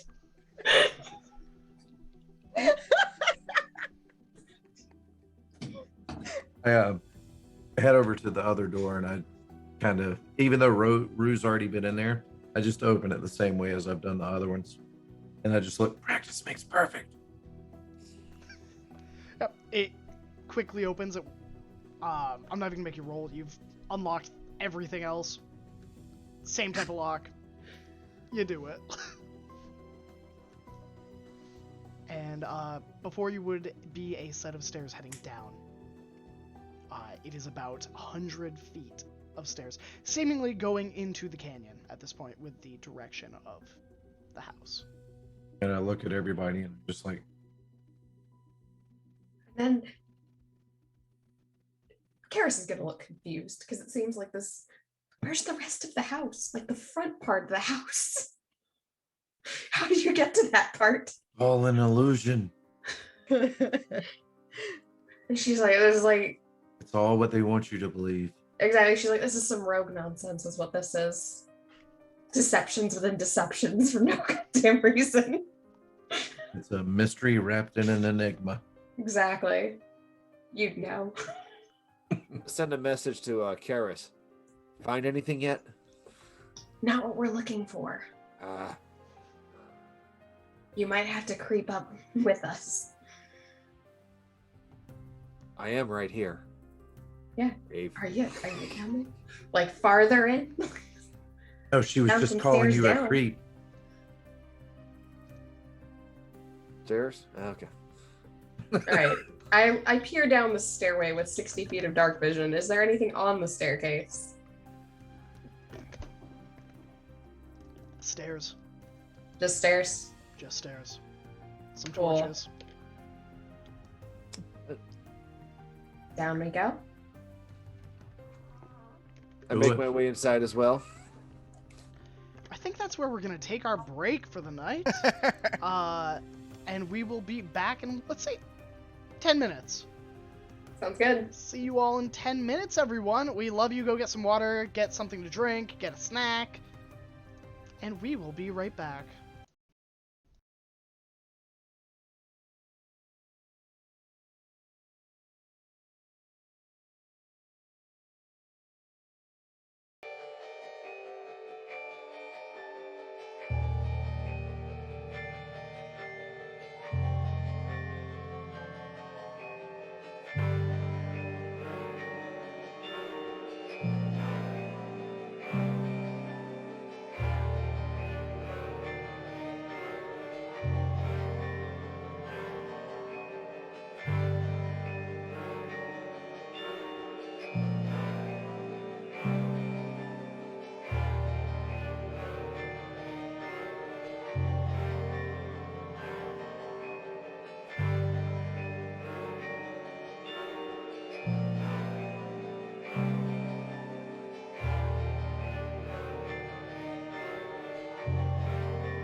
Wait, Graham, before we go live, It's too I think we should late. You're too late. Time waits for no one. Neither do I. It was a good try, Bob. All right, where were we? So, you had just opened the door on the left-hand side of the hallway, leading to a set of about 100 stairs going down into the canyon face, you presume, to a lower level of the house. It is dimly lit with torches, and no descript definitions about this stairway whatsoever. What I can tell you is that it is about 3 feet wide. Does it Yeah, it's very narrow. look like, so this stairwell, was it carved into the rock, or was this like a natural thing and then they built a house on top of it? So the stairs look more like this was carved. And that at one point the house probably has been shifted around. This was probably not meant to have like that entryway that you saw that has now also got like the guest bed and such. This was probably meant to be a small house. Whether or not the downstairs was added as a feature or was added over time, you wouldn't be able to necessarily gauge. Could be that, that's where their kitchen and the stores would be. Wouldn't know, but it appears that this was carved into the actual cliffside.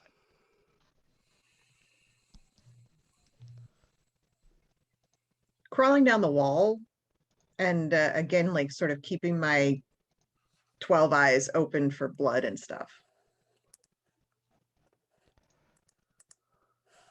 Yeah, Karis was just gonna carefully descend the stairs. All right, so you wouldn't. Let's see. Do you have any heightened senses of smell as a spider? I think I have the same level of perception. I just have dark vision. Okay. Unless I'm on a web, I don't have anything Okay. extra. Yeah. You wouldn't see any blood. Yeah. Between but as footfall, after you, you go ahead. all I was gonna say is if you continue downwards, unless anyone has anything they'd like to do before you head down. I was just going to say, between everyone's footfalls, I want to listen for whatever I can to see if I can hear anything around any corner or in the distance. Yeah, so you can hear two distinct individuals talking. As you are getting closer, it is kind of reverberating off the natural cliffside walls of this building and kind of heading upstairs. What you hear is a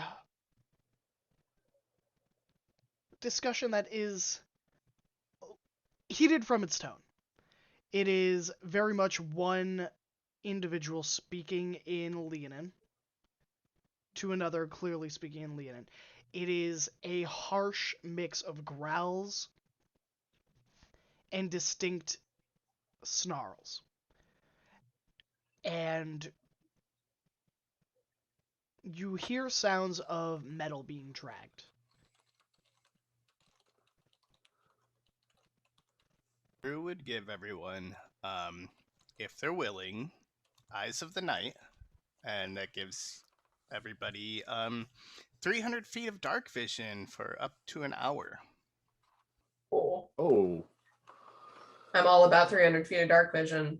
Additionally, since I have comprehend languages on, do I know what they're talking about?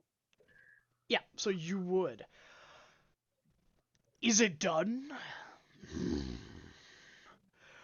Yes, I did everything you asked. Please don't hurt them.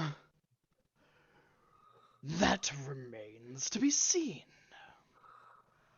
I don't believe I need you anymore. After all, it's your fault that this happened. I did everything you asked. I swear. And then the talking continues. Do I recognize either of these voices? Have I heard them before? No. Okay. So these are two new Leonins. They are not the elders. Okay, They're not the elders. They are not any of the guards you have met.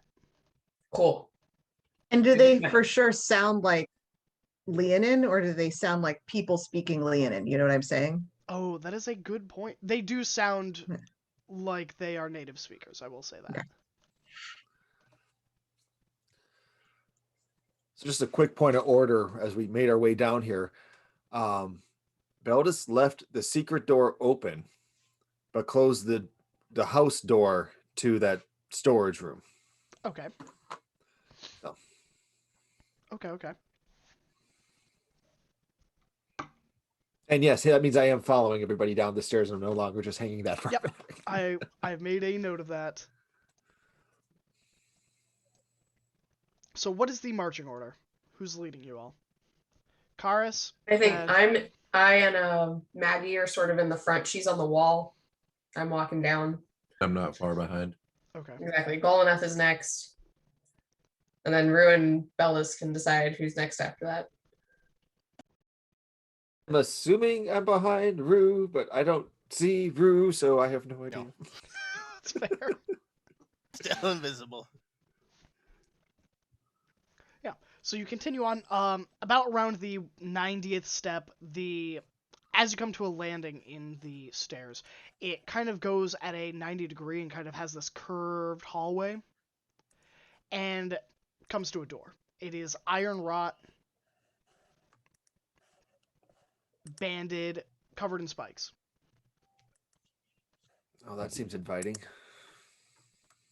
So, for all of you guys, those growls and other sounds we've been hearing, there's a disagreement going on. Someone is being threatened, definitely being coerced into have done something for this other Leonin. They don't sound familiar, so this doesn't sound like the elders. It doesn't sound like any of the guards we've met, but they're definitely two Leonin. One is absolutely intimidating / coercing the other, and may or may not be killing them. It's a little unclear. Any crack in the door? Not on this one. I will say this one was definitely made for a singular purpose, and that is to keep things out. How does the lock look? Or if it is locked? It looks as if it is made for a specific type of key. It kind of, rather than you have, key holds usually have like that triangle, then a square. This is just a circle. That is it for an entrance. Like a cylinder key, I believe is what they are called. Do you think you could pick this, Golaneth? Absolutely. All right, go ahead. If you don't got it, I've got something that might pop it open. It's a good thing Golaneth is the best at what he is. And with that, bardic inspiration to you. That's a +6, right? +8. Plus D8, really? Yeah, Sweet. bardic inspiration is a D8. Oh, nice. Yeah, at least Beldis's Yeah. bardic inspiration is. This isn't good. I can't even get it in the dice tray. No, my arthritis, man. My fingers aren't working. Oh Oh no. no. So I've got an 18 plus 3, 21 plus 7 for 28 total. Describe how you do this.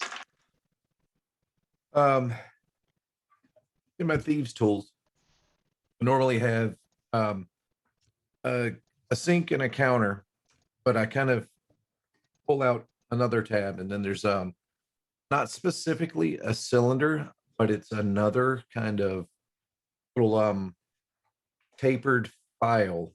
Starts really thin and it goes up like what you would think a jeweler would use to size a ring. It's shaped like that. So begin with that, kind of feeling around very nimbly, and I find the first tumbler and just give it a little file, and then I follow it up with the damn it, I can't remember the name of it. When you pull in and actually hit it, I find the weight to that, and then I go back in with the sink and get the other 4 tumblers in place, and just and then slowly, and then put my back to the door and kind of look in, sweeping corner to inside. Inside the room, it appears to be a kitchen. It has a stove fireplace that seems to be putting off a little bit of heat, perhaps some coals from earlier. It has a stack of barrels and casks on the far side, the side that the voices have been coming from. And there are several stored crates of goods and foods on the wall closest to you. Spread out, search quickly, meet up at the other side. And so she'd direct everyone to sort of sweep the kitchen for anything strange, possibly more unusual ingredients like the salt that doesn't seem to be from around here, like that kind of thing. I go behind the door and then just start sweeping very methodically from the back right around to the room, back around to the other entrance of the door, and turn back and look at the fireplace, head to the mantle, tap it down, fill it all around the sides, start shimmying bricks or whatever fireplace is. Yeah, Yeah, you're standard. Yeah. The bog standard stuff, Yeah, I will say this: there's nothing that you would pick up on the fireplace and on the mantle. Very clean. Maybe a small bit of dust, like it hasn't been cleaned recently. What about the ashes? Anything in the ashes? Does it look like anything's been destroyed? No, does not look like anything has been destroyed recently, anyways. The crates, typical produce that you would find within the Leonin settlement of Kvoth.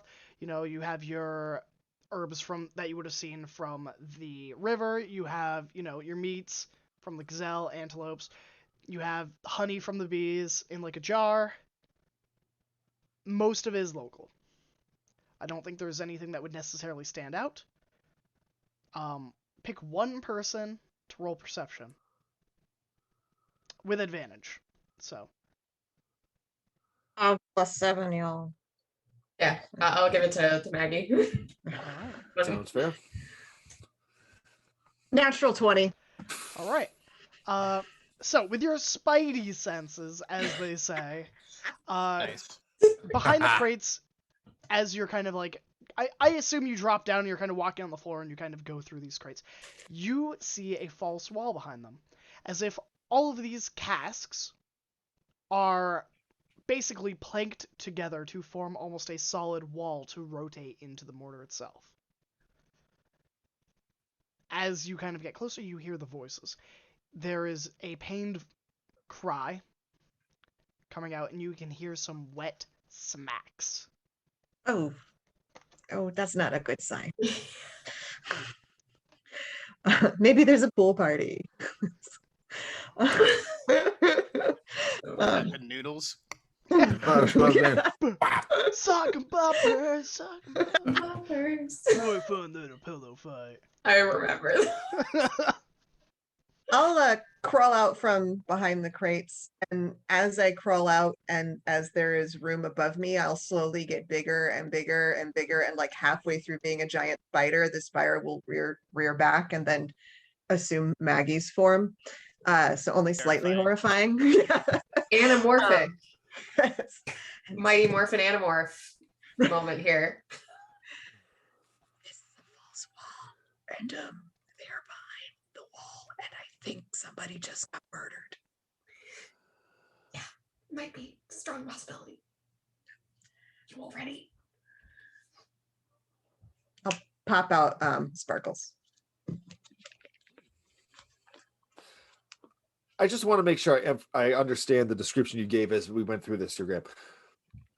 So this kitchen area, which has all of its standard kitchen appliances and everything else, has a heavy-duty spike door designed to keep people out, correct? Sure does. Yep. And then a fake door behind some crates. The kitchen has a heavy-duty spike door.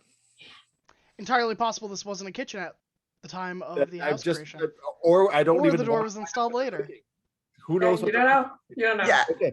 They eat some crazy shit here. That's some crazy shit going on. Just making sure I got that part because wow. A little weird. little It's bit. Oh yeah, I know. yeah, that's fair. Great. All Awesome. right. So, yeah, Karis would be prepared to lead the way and open the false wall, quite honestly. Yeah. Maybe you can- spring on the guys.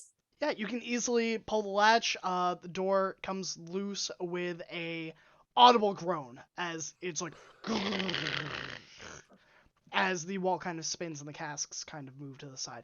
And inside, if you would like to go to roll 20, I'm gonna move you to a new map. Sounds good. Okay, this Name yeah. our poor Leonin, because that sounds like he sounds like proof. That, Sounds like proof of something. that's Yeah. yeah, that looks so, like a kitchen. Like a totally Oh, normal yeah. kitchen. Nope. Yeah, very. So, beyond the door, illuminated by red sandstone torches, is a sandstone based wall in front of you that you come into this opening. In front of you is this kind of seething and boiling lava, almost a caldera of natural heat. Leading into another room in front of you, you see a kind of a rectangle elevated about 4 feet from the center, and inside of it is what you would assume is an altar. It is bloodied and visibly dripping. The body of a Leonin lies atop it with a knife stabbed through their chest. Beyond that, from what you can see, there is a shrine. It is swirling in the same red mist that you once saw on the Plane of Bones. However, much smaller and limited. It is a statue of a hybrid would be the best suggestion. It is a mix of Leonin, undead, and Gnoll, wielding a wickedly serrated sword. Its maw slathering this red mist, and the plated Leonin that you had seen earlier in their dark plated outfit with their greatsword is standing over another Leonin. The Leonin is dressed in Clan Stormroar's garb. And the Leonin calls out, "It doesn't matter anyways what you do to stop us. Tonight, you and all the other clans will know your place when we take our rightful position among the Pride. Tethaton may have suspected, but it's too late. At that too late, can I fire a firebolt at his What back? is the range on Firebolt? I want to say it's quite far. But believe if you are not, I will 85 find feet something. away. They are what? You are 85 feet away. 85 feet away? Guess what? 120 feet, baby. Yeah, you can take that fire. At the loosing of the Yeet. firebolt, At the loosing of the firebolt, we're rolling initiative. Oh, I'm absolutely. going to scurry over to that corner. Mhm. Okay. All right. So And those- actually, I'm gonna be cool about this because there's this giant pit of lava in front of me.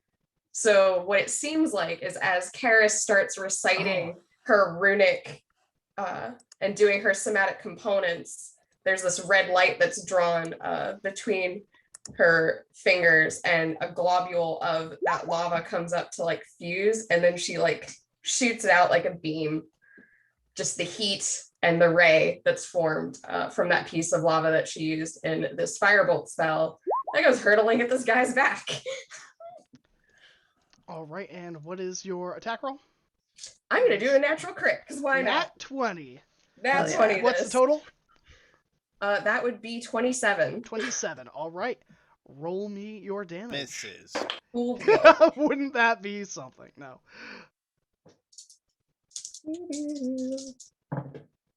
All right, and that is 11 fire damage. All right, and is that with it doubled? No, that's just as is. So 22. All right, minus 20. Got it.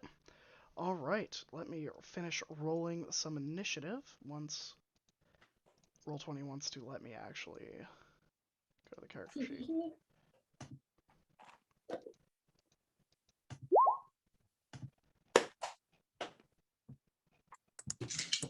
There we go. Yeah, just a kitchen, just a totally normal kitchen. We obviously found the deep fryer.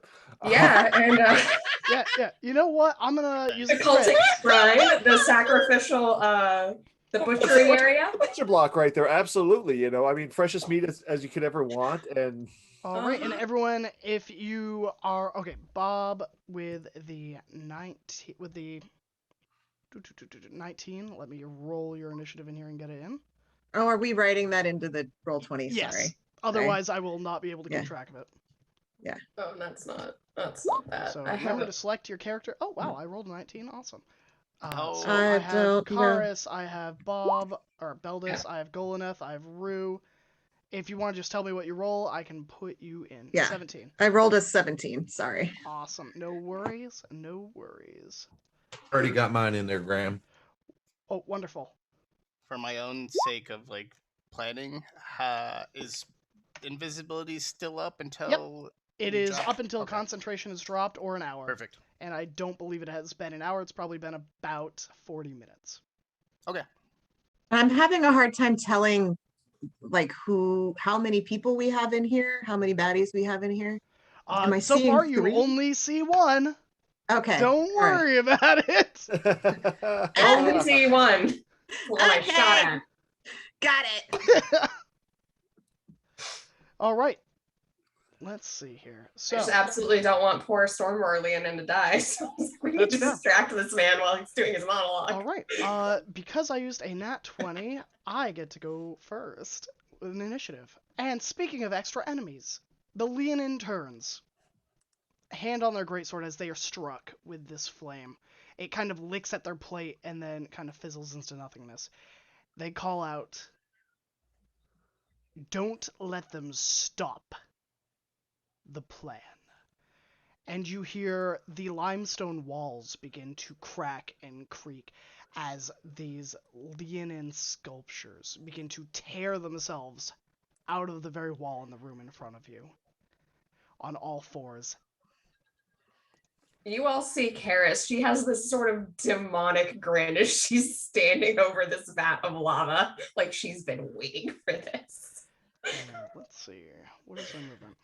Oh, this is gonna be difficult. Yup, that's why I said don't split the party today. Alright, they have a 30 feet movement. They could get to you, but that'd put them in the lava, but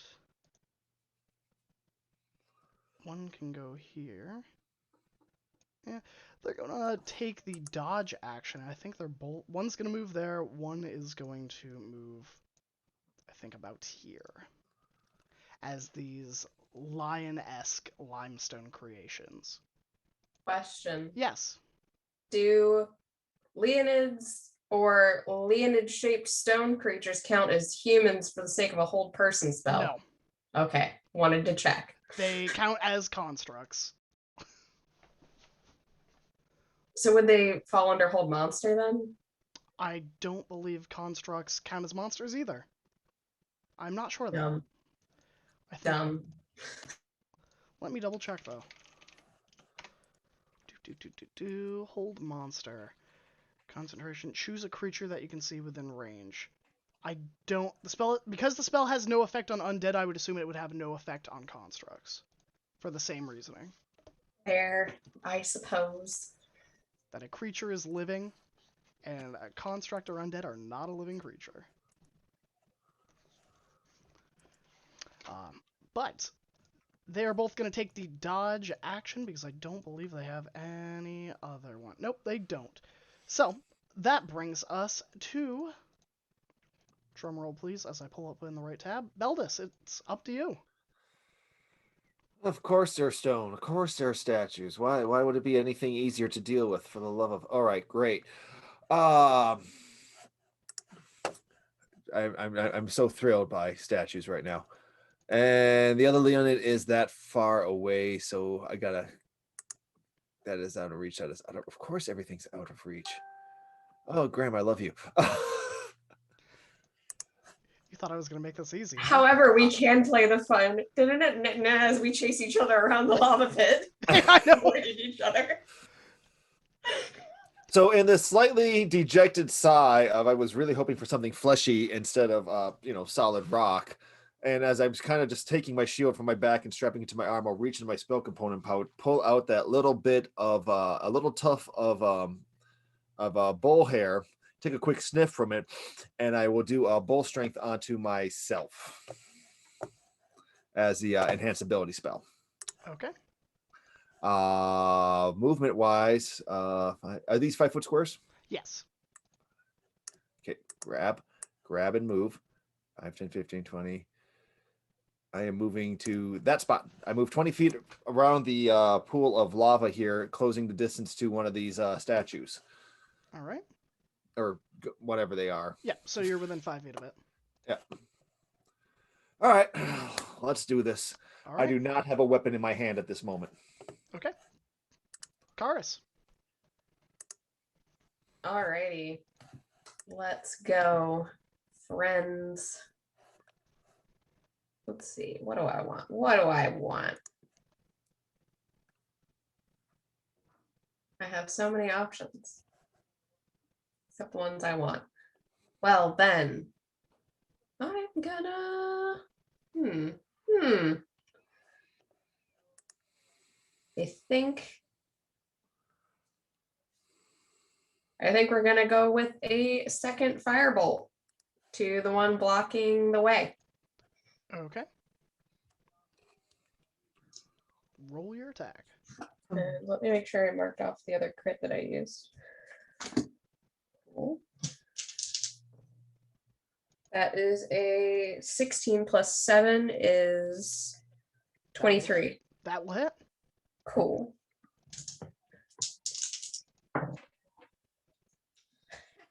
Three damage.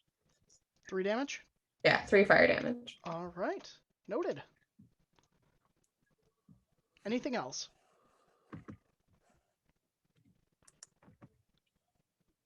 Uno momento. I believe. What does that do? It's neat. As for the duration, how long is the duration? Up to 10 minutes. Cool.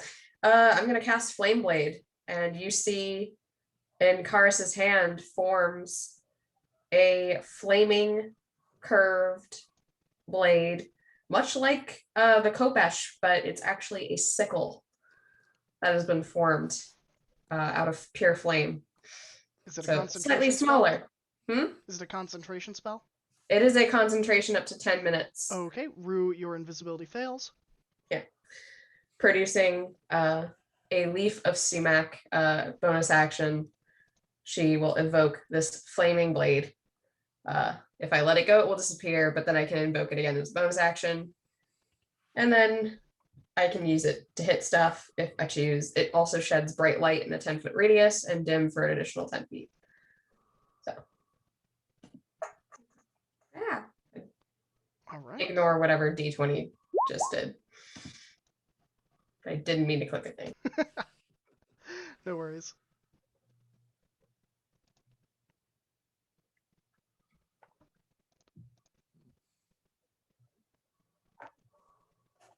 You're muted, Kari. Yeah, just don't ignore all of those rolls. okay, Those rolls okay. don't do anything. All right. For some reason, it wasn't taking away. I wanted to make sure it was used, but didn't take a spell slot, and then it just started rolling stuff. And I'm like, I don't know what you're doing. Yep. Okay, so anything else for your turn? Or moving on?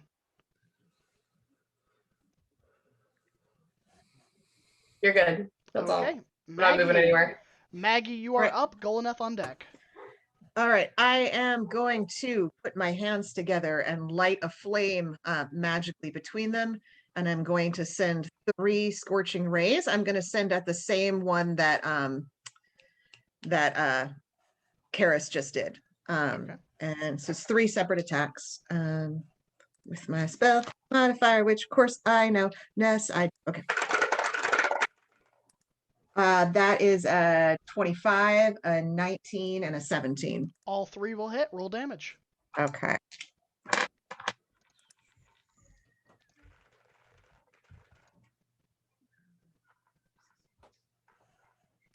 Okay. 20 damage.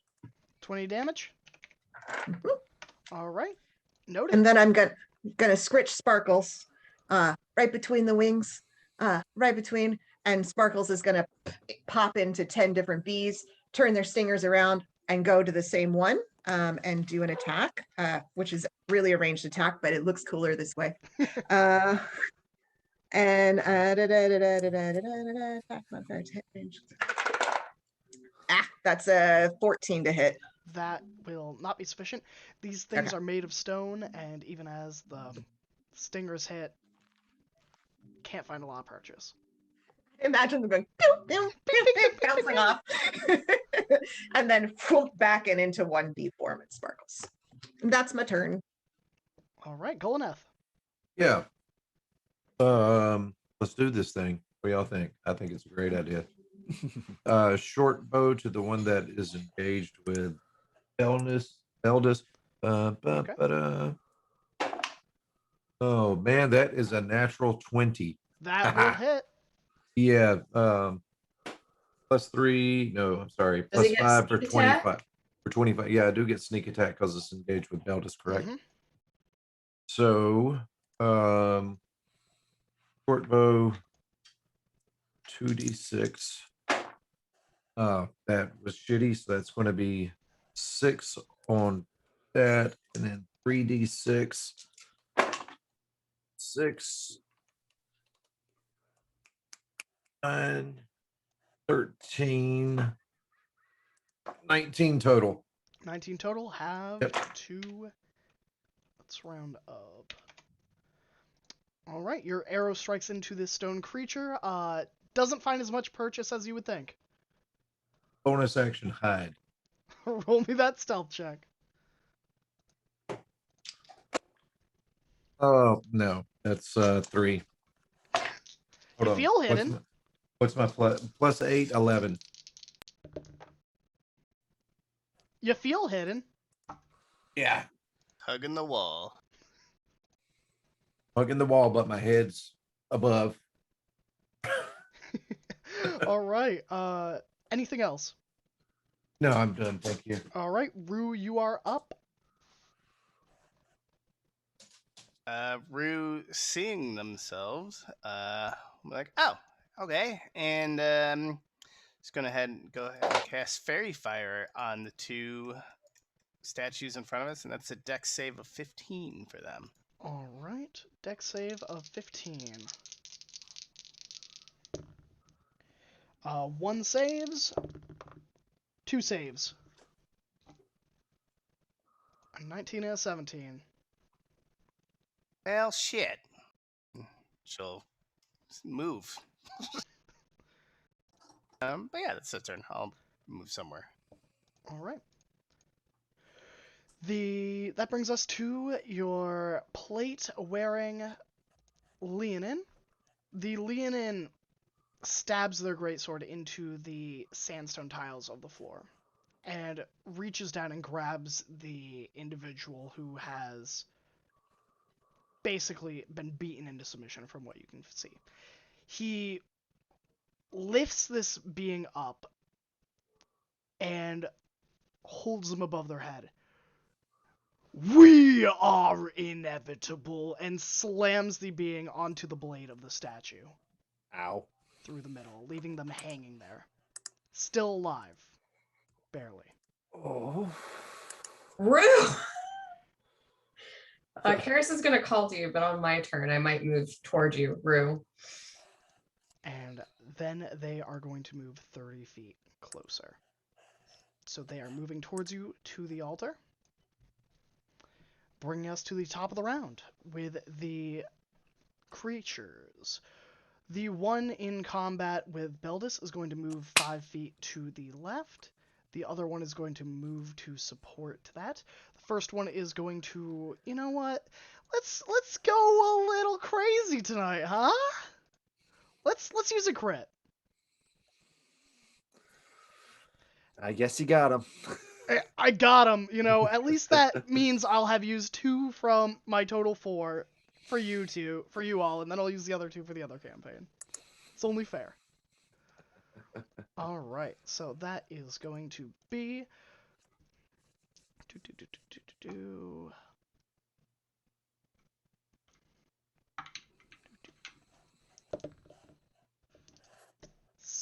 14 bludgeoning damage, Ow. and you are knocked prone.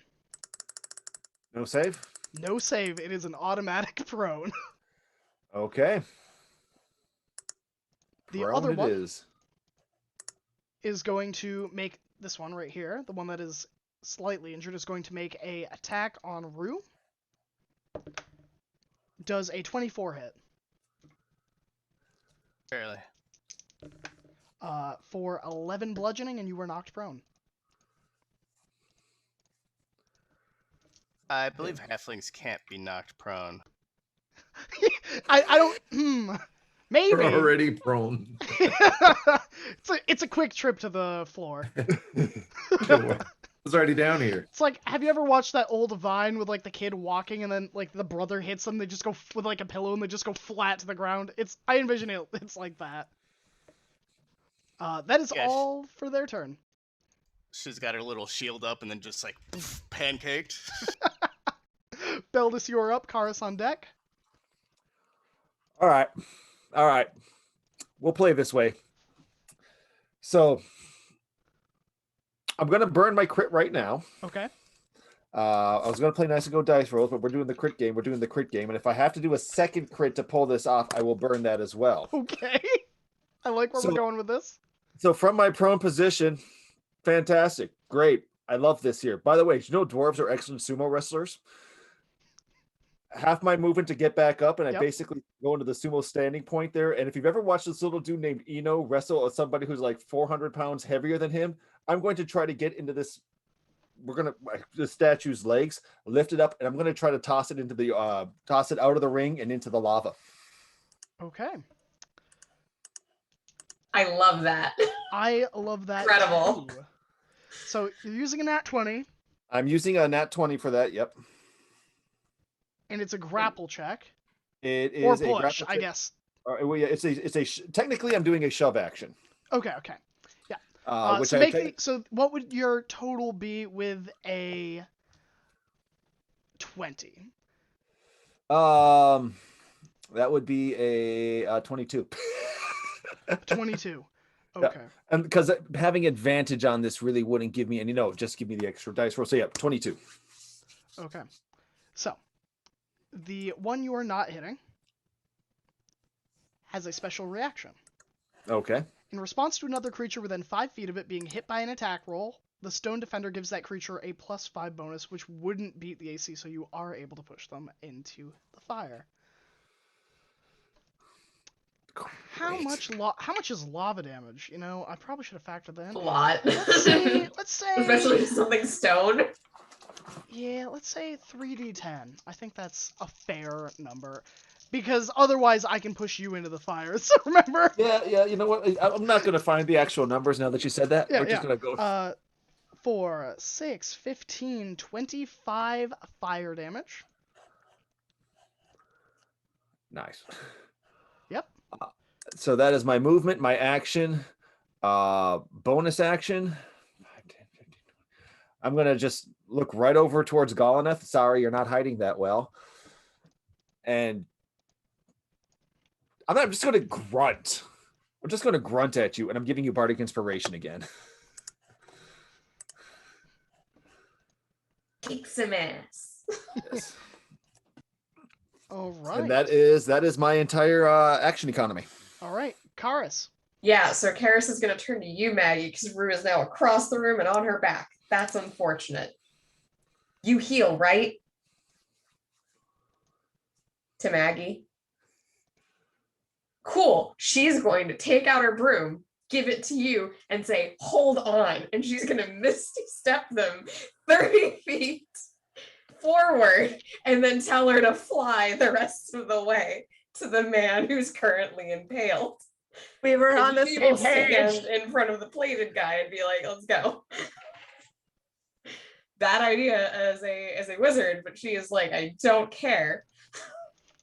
But that's definitely all of we're gonna move. That's a bonus action for the Misty Step, so let me burn that.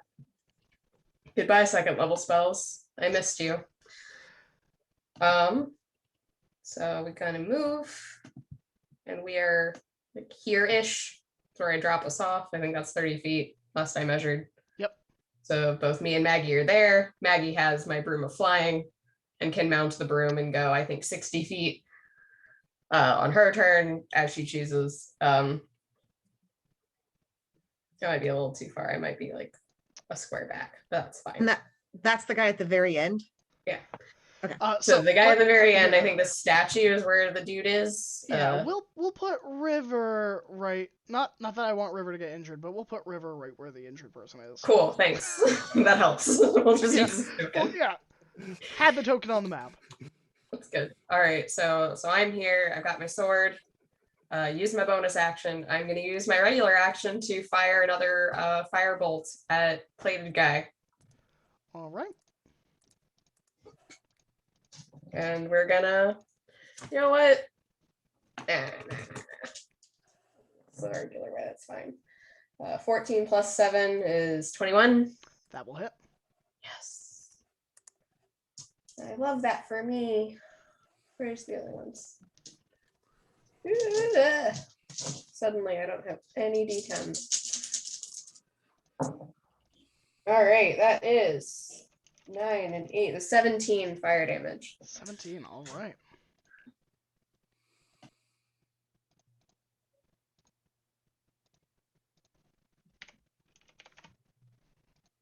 They're still looking pretty good. The statue Beldis threw in the lava is not.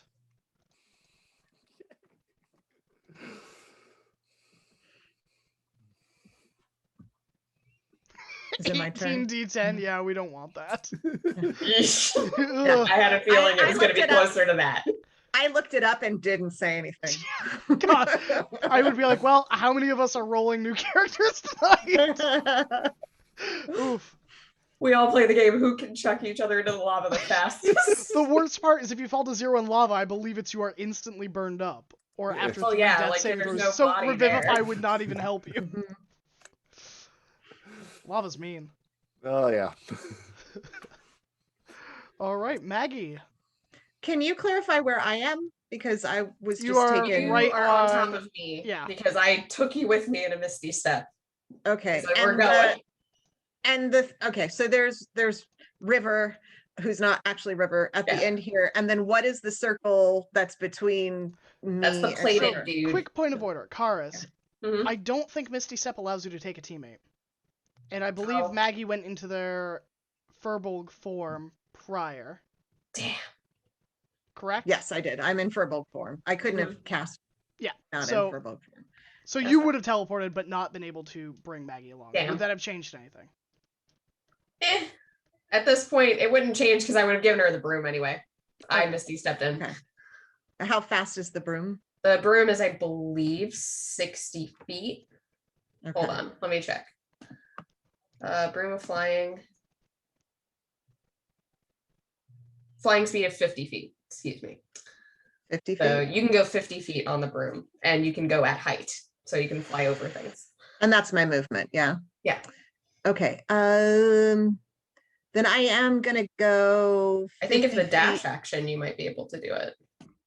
Well, with a dash action, then I can't heal. Not when you get I don't there, think but Unless you're you there. have Healing Word, in which You have case... Healing Yeah, Word. I do Bonus have action. healing word. That's true. I do have healing word. So actually I will do that. I will can I fly past this guy? Let's see. You know what? Yeah, I think you could probably fly past him. I don't think Okay. he's tall enough that he could necessarily stop you. Zoom past the guy. And if I heal this guy on the sword, is he still going to be on the sword? Okay, so here's what I'm going to do. I am going to go ahead. Oh, shit. Never mind. That's not going to work. No, okay, I'm gonna heal him. Okay. I'm gonna do healing word, and I'm actually gonna do healing word at 3rd level. Okay. So that's I think 4d4 plus 5. Where did all my d4s go? In your foot. Check In your my foot. Yeah. That's probably true. 1, 2, 3, 4, 5, 6, 7, 8, 9. 14 points of healing. Okay. And then Sparkle is going to use fiery teleportation with him and teleport him off of that sword. Nice. So I'm going to end up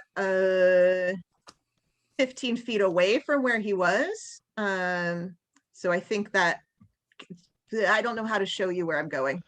You sorry. can hold the mouse button down, the left click button. Okay.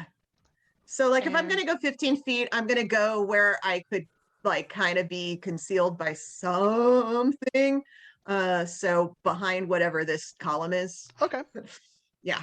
And we're going to teleport over there. And there's a little poof of fire where we leave, as if had we left someone behind there, they wouldn't have been injured by it, but there was nobody there. So it's just, Okay. and then we'll take cover behind whatever pillar thing that is. All right. Golaneth, you are up. Rue on deck. Okay. Let's see here. I want to come right around to here. I use my short bow again on this one. Okay. Now, your bardic inspiration can be used to enhance your attack roll or your damage roll, saving throw ability check, or if you want to save it for an AC buff to you later on, you could use it for that. Wow, So that bardic inspiration is badass. almost like it's meant for battle. Just about. All right, so Almost. that's a 21, 16 plus 5 for the attack. That will hit. I'm gonna use the bardic inspiration for damage, That's Okay. an additional D8. and it's also sneak attack. Yep. So I'm gonna go ahead and roll the 3d6 with the 1d6 for 4d6 total. Wait, no, I'll do this. 5 plus 2 is 7.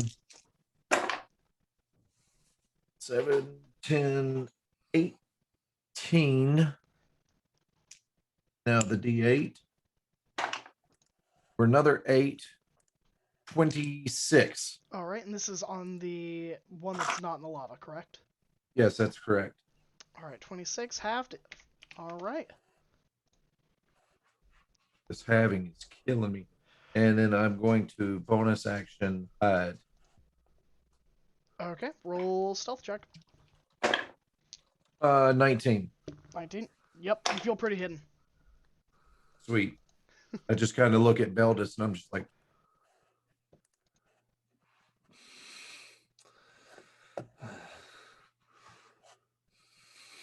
am I hidden this time? That's it for me. All right. Rue, you are up. Okay, we established that these are like constructs and not creatures, Correct. right? Okay. I think Rue is just gonna run past them, as there's already 2 people in here. Okay. Are you Um, taking the disengage option or action? No, she's just gonna run. And I think one of them has already burned a reaction, right? Or Yep. Mm, One okay. has already used the reaction. Yeah, so she's just gonna run past and take whatever is thrown. All right. So your movement speed would be It's 20 12-ish because you were prone. Oh, yeah. Fuck. Shit. Sorry, where does that put me now? I forgot about that. I was here. Would I have line of sight on this guy or no? Yeah. I'll That's a say good you have shot. line of sight on him. Where Okay. you are.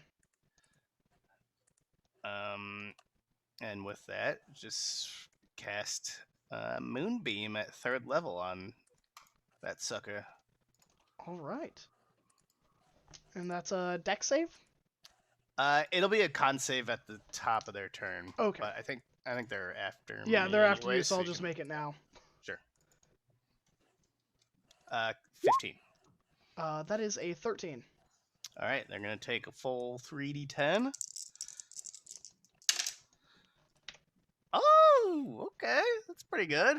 That's 17. What's 17 plus 7? Shit. 24? 24. Yeah. Good job. Yeah. As this giant beam of light comes out of nowhere and just engulfs him, and it's like a 5-foot radius. So yeah. All right. As they are engulfed in this radiant beam of energy, they snarl, and they are going to move towards Karis. And they are going to swing their greatsword at you. Reaction shield All right. for a +5 to AC. All right. Does an 18 hit? No. All right. Ah. They take a second swing, which doesn't do anything. Oh. So they slam their blade down into your shield, your magical shield, just pummeling it as mercilessly as they can, unable to find purchase. That is Yay. their turn. Thank God. Yeah. All right, that brings us to, I believe, the top of the round, right? It sure do. It sure Does the do. person that I just healed have initiative? No, because I didn't. They're make a like stat block. knocked Yeah. unconscious, kind of. They They have don't. 14 hit points They now. do. So they will get up. I will roll initiative. Their initiative is going to be a 15. Cool. So we will see what they do on their turn. I'm sorry. It's okay. It's okay. You deserved this. You did good. You did so good rescuing him. Thank you. Let's make sure he Team lives through effort. this battle. We need his All right. testimony. Stone Golem in the lava is going to take the set out action, set itself out of fire, so it's not taking burning damage at the end of its turn, and that's its action. The other one is going to take a swipe at, I think, probably Beldis. Bring it. Yeah, we'll see how this goes. That is going to be a 9 to hit, That will miss. and that's it for them.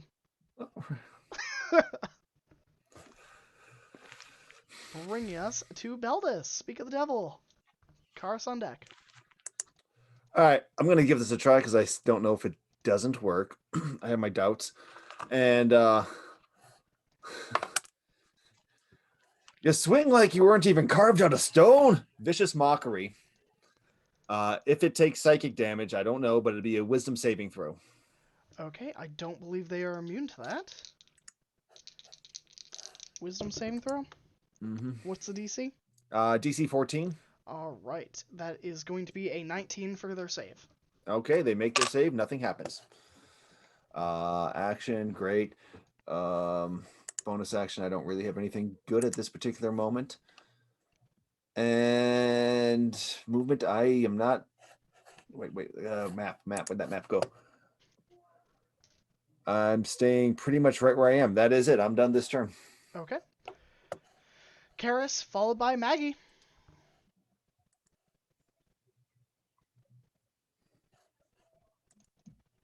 You're muted, by the way. Range isn't going to do great because I am in melee now. That's unfortunate. Yep. But I do have this very cool fire blade that I can use a melee spell attack to hit him with. So let me read that properly. Yep, make a melee spell attack with the fiery blade. Alrighty. I'm gonna go ahead and burn a crit because I can. And I don't want to miss. It'll take 3d6 fire damage. All right, roll damage. And so I'll roll the 3d6 and double it. Mm-hmm. Is that right? Okay, cool.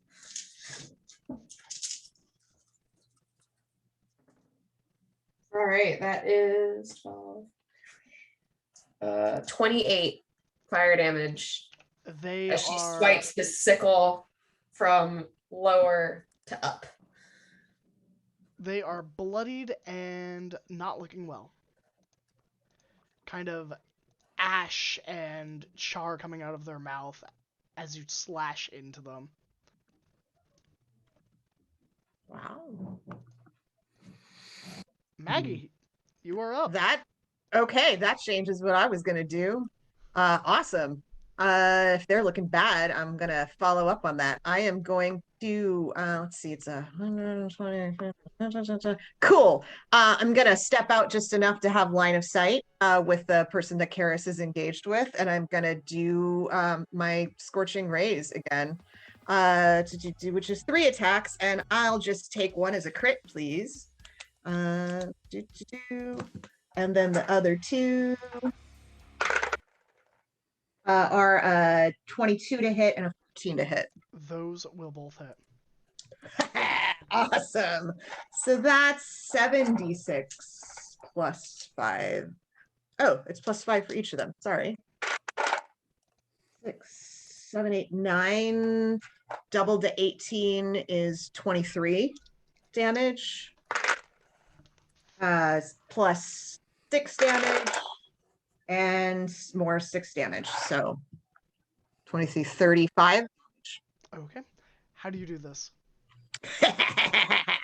All right. I am going to burst forth this flame, and the scorching rays are going to shape themselves as giant bee stingers.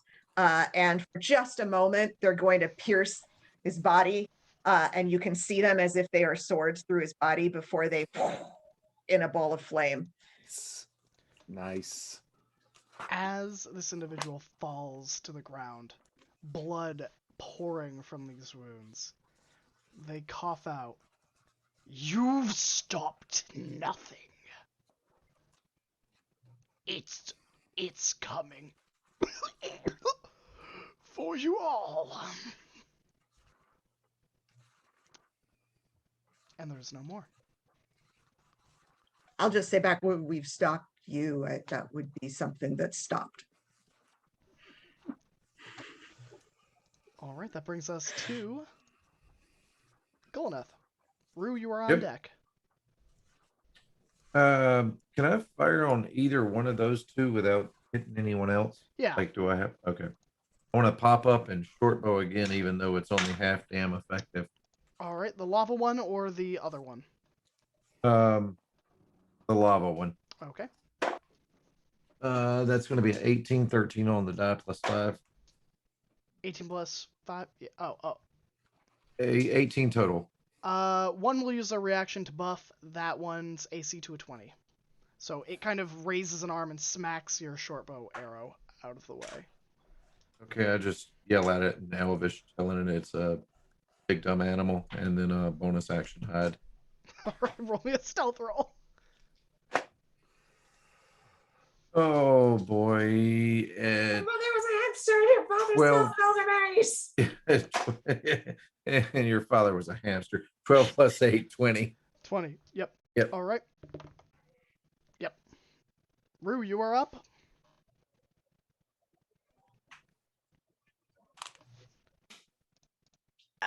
Yeah, that's a tough one. Okay, she's actually just gonna look at the lava one next to it, and you see the familiar. She'll like touch her tattoo, and the noodles become, I guess, corporeal, ethereal. I don't know. One of the two leap off her arm and just shoot out at it, and it has to make a strength check of 14. A nat 1 I don't think is going to do it. I don't think so. So it's gonna take boop boop boop. Wait, what was the damage on that? I think it's 3d10. That sounds like a lot though. 3d6. It's 3d6. Of force damage. Oh my god, so bad. 4. 4 force damage. Let me look at their immunities real quick. I don't think they have immunity to force damage. Bludgeoning, poison, piercing, slashing from non-magical attacks, charmed, oh. All right. How do you do this on the lava one? I imagine like there's maybe some cracks are showing, and so like the noodles just like seep their way in there and then just rip it apart. All right. Anything else? I think they'll move into the main chamber, but yeah, that's it. All right. The individual stands up on their turn. They look around, grasping at their chest and the area the wound was in. They look over to the altar and then over to the shrine. This can't happen. We need to stop this. How? Stop it. And that's all they say for their turn because they only get 6 seconds. Exactly. And immediately Karis is like, how? Because she's, I think, going to be looking at the dead man and the altar next for her turn. All right. The final stone golem is going to attempt to hit Veldis for a 11. That'll miss. That's my turn. Leaving it up to the top of the round. Veldis. Belda suddenly remembered that he's carrying something that might be useful for this particular moment, just because, well, I don't have a weapon in hand, but I reach in the back of my belt, I pull out Boren's hammer, since I've been carrying that little thing. And, well, geez, I'm just going to do what every good sculptor does with a hammer and a giant rock in front of it. I'm just going to hit the thing. And I'm going to give myself the advantage on this one here because I don't want to miss. This is your first time swinging Boren's hammer, isn't it? This is my first time swinging Boren's hammer, which we also have not determined the damage die, so I need you to figure that out for me in a second. Damage die is 1d10. What? Okay. I was not expecting that. Nice. I'm using it one-handed. It's still 1d10? Yeah. That's how I'm saying. This is like especially against this. It's a magic hammer. It's a magic hammer. Roll with It's it. a 1d10. I'm just making sure I'm rolling with this here properly. That is going to be 15 plus what is my stuff here? Plus 4, so AC 19. That will hit. D10 plus, that's 4 points of damage. All right. Roll me a 1d6. Okay. 4. As you strike this creature with the hammer, it comes into contact, and almost as if there was... You've seen runes in the past, dwarven runes on armor, on doorways. When you strike this, it is like striking an anvil, and a heat erupts from your hammer, smoldering and scorching the piece of stone on this golem that you strike. Oh, cool. Cool. Oh, yeah. So it does 1d10 plus 1d6 fire damage, Oh, okay. mechanically speaking. Sick as hell. Noted.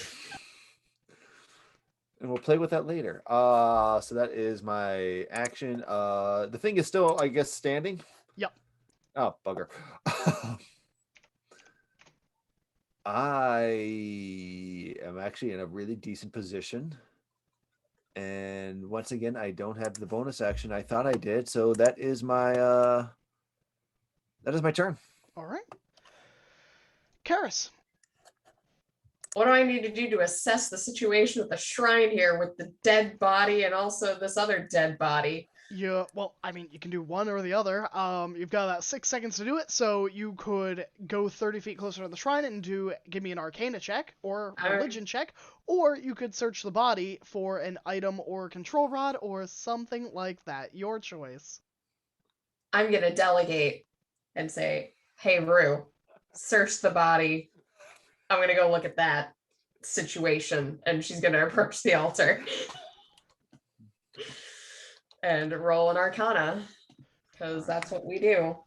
You know what? No, I'll burn my last crit. Crit Arcana. Crit Arcana. For 27. 27. My band name. All right. Karis, you've seen a lot of rituals in your time, but this is something new.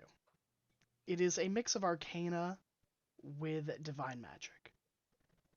The mist, from what you understood of it, was being manipulated by someone or something. This doesn't seem to be that place. However, the mist along the sword and coming out of the mouth of this being has to be channeled from somewhere, and there has to be something channeling this magic. You theorize that if you begin to channel your own arcane mights into this, you could reverse this, whatever this is trying to accomplish, but it will be difficult. So that is what I will give you. Mechanically speaking, it is a Arcana check where you need 3 successes. And All right. that will happen on each one of your consecutive turns. Okay. So she's going to take in a deep breath as she's doing this, and she's going to use her somatic components of like focusing, looking like she's focusing really hard, and she's going to say to Rue and the others, I'm going to try and disrupt this. It's going to be very difficult. Don't bother me while I'm doing it. And she's gonna start making the attempt. You see that light around her fingers as like runes and lines sort of come into being as she like taps into whatever's going on at the shrine and starts like visibly fighting like will to will with whatever this is. I will say this. For the skill check, there are no advantages or crits that chat can use to give you. This is a heroic moment. And there are consequences for failure. Alright. Bring us to Maggie. Okay. I have 2 possible actions here, and I have to ask you to describe what's going on this altar in order to decide. Sure. Is there anything lit on the altar that looks like it's part of the ritual? Yeah. There are 4 kind of candles that are lit currently with that same sandstone reddish hue that the torches along the walls are lit. Okay. And then does you the have statue... body, Sorry, go on. Then you have the body that was impaled with a knife lying on the altar in the center. That's the one that I saved, right? 2 bodies. One was There were already 2 bodies. dead, one was the one that was impaled in the fight. And how long has the impaled one been impaled? Longer than you have been down here, so over a minute. Okay. And the statue looks really friggin' heavy. Yeah, this thing is solid, over 1,000 pounds. It is just straight molded into the ground, carved in. Cool. So I'm gonna walk about 30 feet away from it, and then I'm going to take out my little water decanter, and I'm going to open it. I'm going to aim it at the altar, and I'm going to say something kind of in a grumbly stone-sounding giant voice, and send a geyser out of my decanter to take all the flames off the altar, to just drown them all out. All right. The lights Help go me to help! The lights go out as the candles are snuffed, and the last trails of black wispy smoke kind of smog up to the ceiling and dissipate. That's my action, because I don't feel like Sparkles has much that he can do at this point. Fair. All right, Golnath, you are up. Rue on deck. I'm going to pop up and I'm going to shoot at the last stone leonin. That's going to be 17 plus 5 is numbers 23 of them. Yep, that'll hit. Yep, 23. 1d6 plus 2. 5 plus 2 is 7. 3d6 sneak damage. 5, 6, 10. So what's that? 17 total? Yep. Halved. So that's 6. No. Rounded down 8. Yeah, what you said. Yep. Anything else? And I'm not even going to bother hiding this time. Oh, Fox has given Fox's luck to Karis. You have disadvantage on the next roll.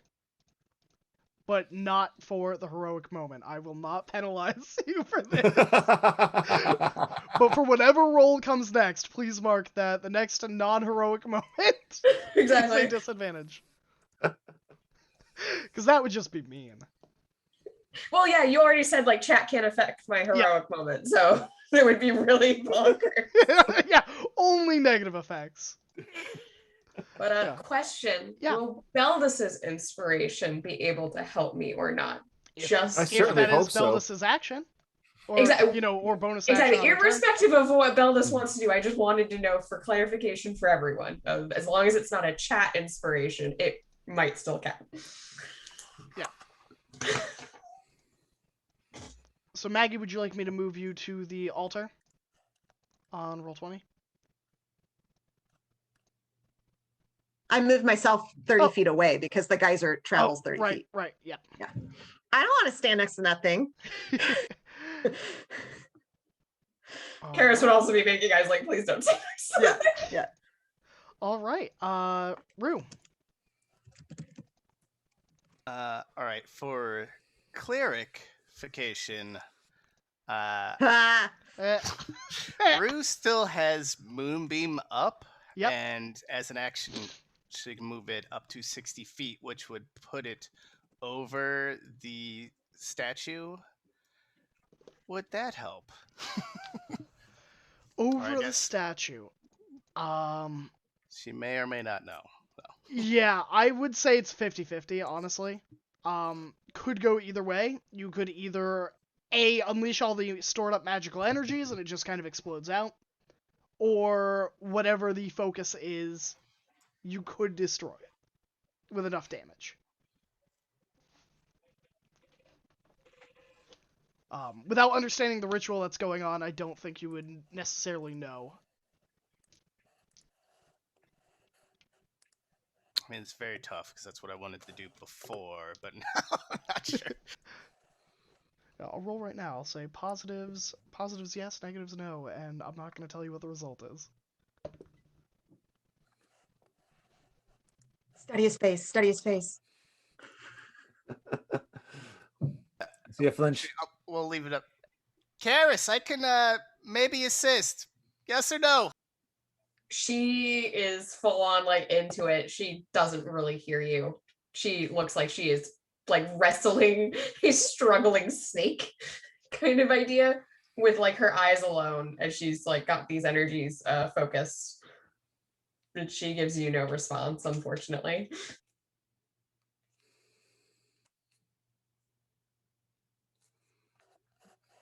Yeah, she moves the Moonbeam over there. All right. Roll damage. I don't think a statue gets a con save.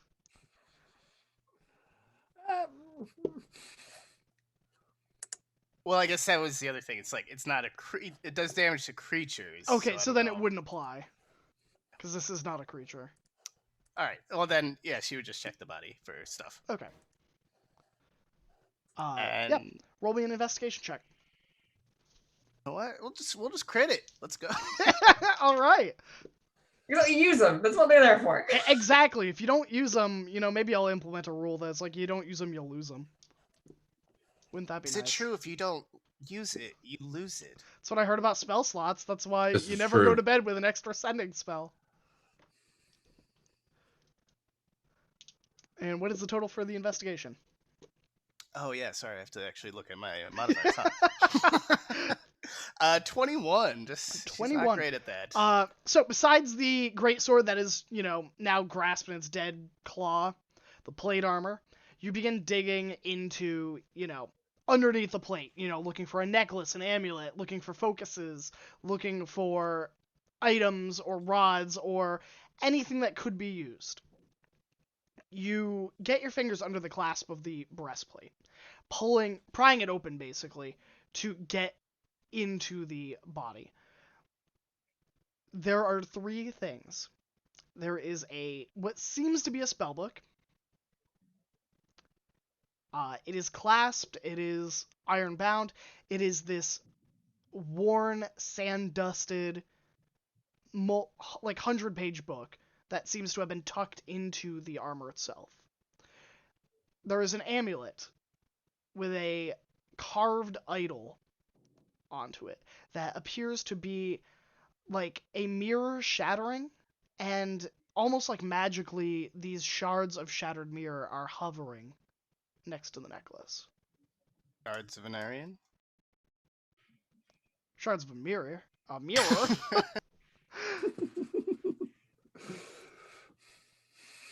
The title card floats across the screen. Oh no. Oh no, they're close to interchangeable casts. What will I do? Yeah, I think she already talked. She will just like toss the armor aside and just like leave everything on display for anyone who happens to look back. And yeah, that'd be the turn. All right. Well, I'm gonna make another attack on Beldis because I don't think this thing can do anything else. You think you're going to? Yeah. With my rolls, who knows? You just have another crit. Sorry, did I say that? That's a 9. Yep. Oh well. Speaking of the devil, Beldis, it's your turn. Oh, also sorry we ran a little bit late today. I just wanted to finish this fight. That's fine. Well, you know what? I also want to finish this fight too, so I'm just going to use that crit that I still have laying around. And that was max dice roll plus dice roll. And both dice in this scenario? First dice, and then just double Just it. okay. So 10 plus 12, so 22 plus 1, so 23 points of damage from Boren's hammer. All right. 23, and then is that including the fire? That was including the fire, yes. Okay. How do you do this? After the thing made its little lash, I'm going to assume it's missing me because it's useless fighting somebody that's like 2.5 feet taller. So, dwarven size once again proving victorious in those scenarios. I heard that last time. Don't diss dwarves. And as I basically just, with a little cry, if you understand dwarvish, of brothers of the mines, help me, and I take out this thing's knees. And then I want to try to catch it with the shield as it comes tumbling down. Since I still have advantage on strength checks, it seems useless to let this go to waste, and toss its head, or at least top half of its body, into that pool of lava still sitting next to me. Because, it's there. Just dunk it, because you can. Yeah, it's a slam dunk. I lost what happened to my sound? Hold on. Okay, I unplugged myself. Yeah, it is a slam dunk. This thing goes into the lava with a sizzle and pop. Arrows embedded in it from the numerous shots from Golaneth. See the arrows? I do see Golan. He's not hiding. Nice shots. And I breathe heavy for a couple moments as I take my short movement towards this room to see what's going on.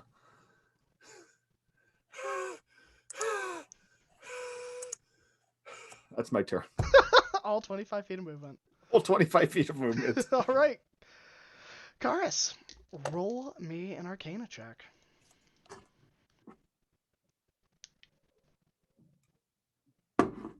It's a 21. All right. You begin to focus. What is one moment of success that Karis has experienced in their life that you're using as a tether to kind of maintain your sense of self as this thing tries to rip into your mind?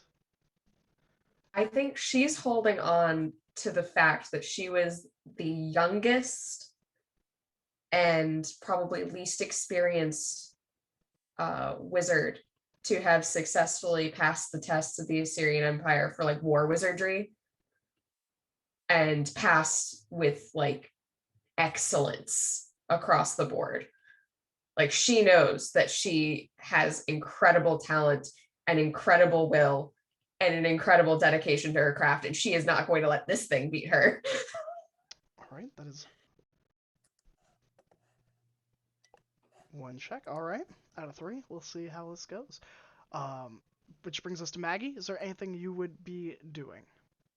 Yeah. That 30 gallons of water that I have sent across the floor at the altar, I'm going to use, I think it's shape water. It's the cantrip. I can never remember which one. Yeah, shape water.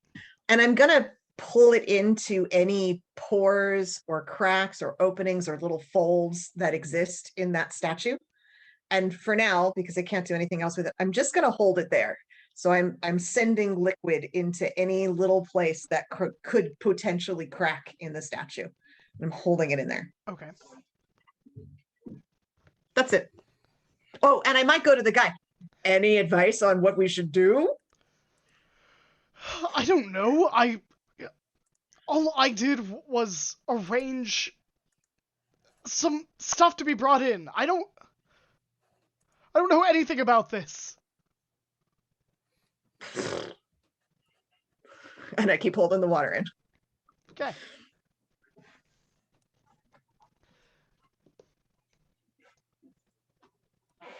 Golaneth. Anything you'd like to do?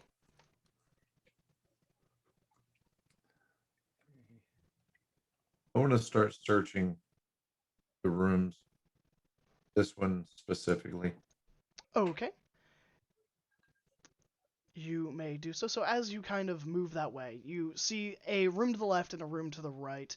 The room to your left looks like a prayer room. There are, oh my god, 1, 2, 3, 4, 5, 6, 7, 8 inspiration. So everyone gets inspiration from Pharaoh. Thank you, Including Pharaoh. the DM. Including me. Graham, you also have a crit given by Farrell.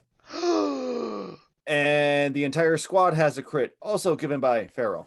Look at that. Thank you, Pharaoh. Well, let's just Very nice. All right. So you see a prayer room. You see the dais. I think they're called pews. Several rows of pews for prayer. Pew pew. Pew pew. A small shrine that you do recognize. It is a shrine to. Gosh, you passed the save. God, why am I drawing a blank? The lion god. I'm forgetting his name. Drawing a blank. No banyan. Nabanyan. There we go. Oh, well done. Yeah, I'm so proud of you. I was like, who? I was like, Aslan? I just know this. Why This is my useless Forgotten Realms lore at work. does this look like Rue? Yeah, so it is a shrine to Nabanyan. It looks like, from just a quick glance, it looks almost desecrated. It has, it's like, not donations, but like, it's alms jar tilted over and smashed. Paint, blood, symbols in dark tongues written over it. Wow. And the eyes of the lion god itself have seemingly been plucked out of the statue. Wow. Okay. I immediately wondered to myself, Colonist, well, I wonder if the eyes were valuable.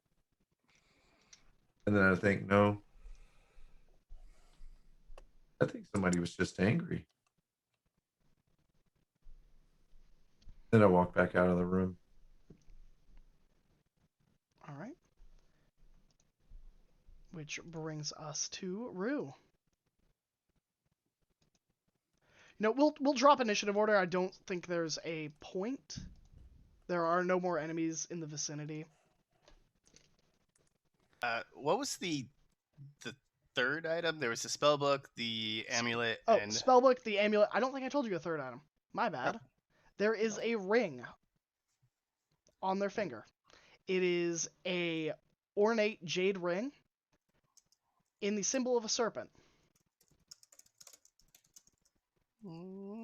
Okay.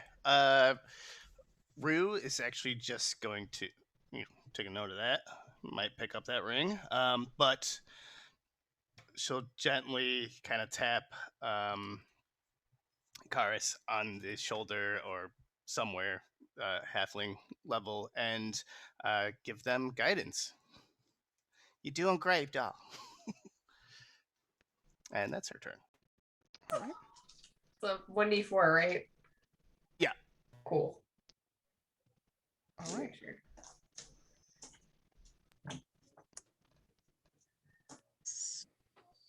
So let me know when I should do a move because we're out of Yeah. order, but would I don't know. Would you like to do it before the next check or after? I'm going to do it after the next check. Okay. Between that check and the other, I'm just going to stuff even more water in there and like in the jaw and the eyes, everything. I'm going to just shove it in as much as I can. So I can do like 2 cubes of 5 feet Okay. of water and just pack it in. To keep like into that smog and mist out from escaping? Yes. And also what I'm going to do after the next check is freeze the water. Ooh, And so it see if I expands? can weaken the statue so that it expands and cracks the statue. Okay. But I figured she'll have a chance to do another check before that happens. Yep. All right, Karis. All right. Roll your next check. Okay. Plus 7. It's 19 plus. Woo! 4. All right. So that's 19 plus 4 is 23. numbers. 23. 23. I can count. Did you add your arcana? Yeah. This. Okay. All I right. have 7 arcana. Yeah. It's the same to 12 Yeah. to be a 19 in the first place.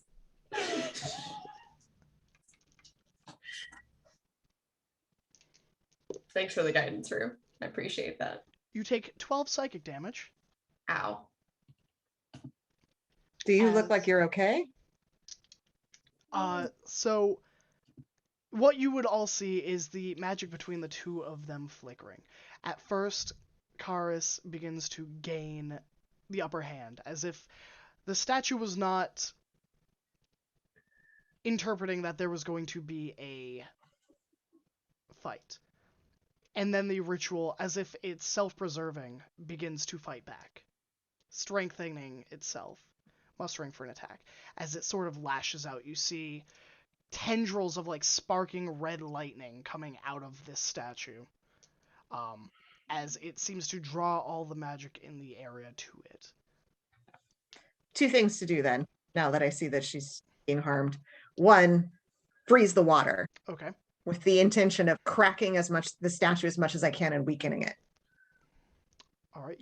So you see the water freeze and crack. You see flecks of the stone and the mortar begin to break as this statue begins to shed. It is weakening. Shape water doesn't suck. It doesn't. Yeah. Be the first one to say that. It is great. Yeah. And then healing word, since it's a bonus action, I figure I can probably get in a healing word Of at level course. 2 to Karis. Ooh. 14 for you. I think because I add my spell modifier, right? Or is it just, yeah. Okay, so 14. Bless you. It's looking fine now. So thanks. All right. Do we want to do the last check? Unless there is something First. anyone else. Oh, okay, Beldis. I'm Yeah. assuming. Now that I inspiration? see that there's all this magical happening stuff going on and kind of quickly piecing together that Karis is doing something important, what I don't know, don't need to know, I'm going to move up to behind Karis and just kind of start whispering in we've never gone over the languages we know then the same, do we? Have we? No, Karis, do you know Undercommon? she do not. She knows common, abyssal, draconic, and infernal. This is useless. Okay, well then I guess it's going to be in common. And I'm just going to start going over the 3 tenets of dwarven magical structure, and basically I'm giving you inspiration, but I'm actually quoting magical scripture about how all magic points have balance, order, and structure, and all you have to do is just find one more disruption to win whatever it is you're doing. Have that D8 to your dice roll. Less. All right. And that is my last one today.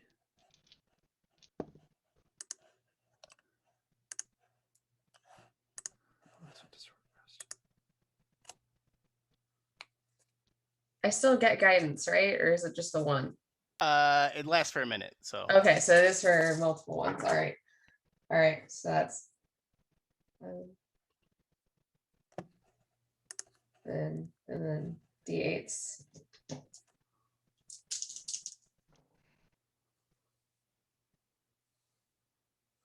God, I can't count. 7, 6, 19, 18 plus 7. 26? 26. There's a lot of numbers there.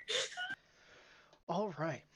So, Karis, the magic inside of you flickers for a moment, almost seemingly giving out. But you're able to find that one last vestige of power within you as your magic surges towards the already weakened statue thanks to the help of Maggie and the water, the freezing. And your magic collides with this, and with nowhere else to go, the mist inside of the statue begins to ignite, flickering a light with your magic as it seemingly is burned out of existence. The statue cracks, crumbles, and begins to erupt almost, shattering and shaking as parts of it are launched across the room. And with a screech of unearthly anger and frustration, you see a single red beam fly out of the room and fly up through the ceiling.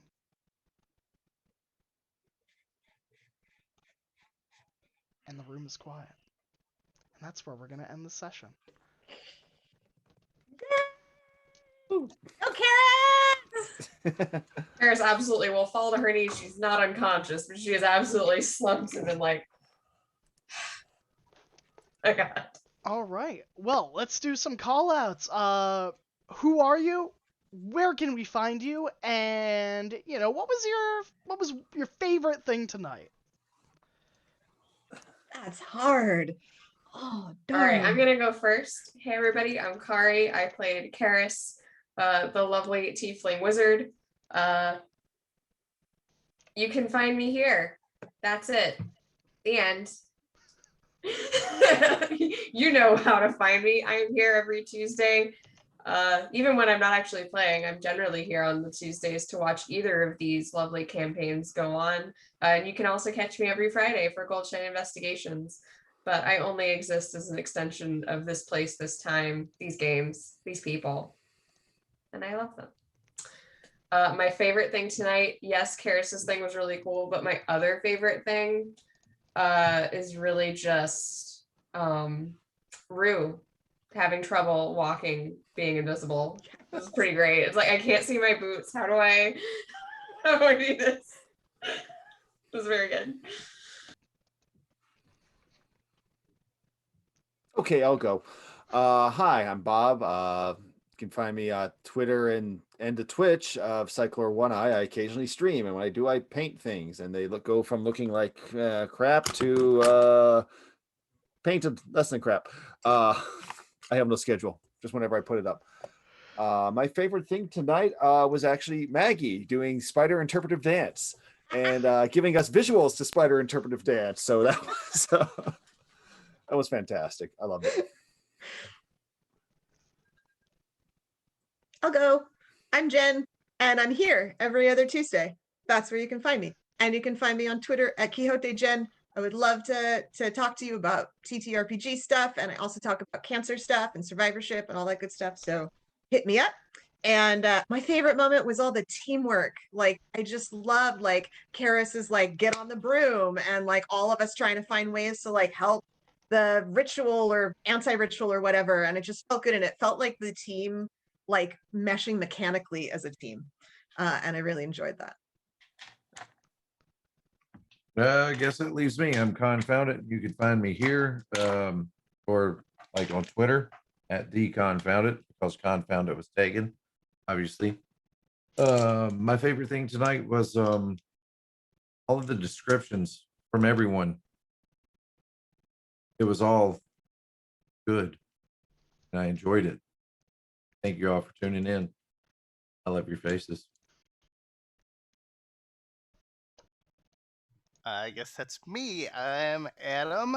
You can find me here every other Tuesday, on Thursdays on Gilding Light at 4 p.m. Pacific. I'm in a campaign.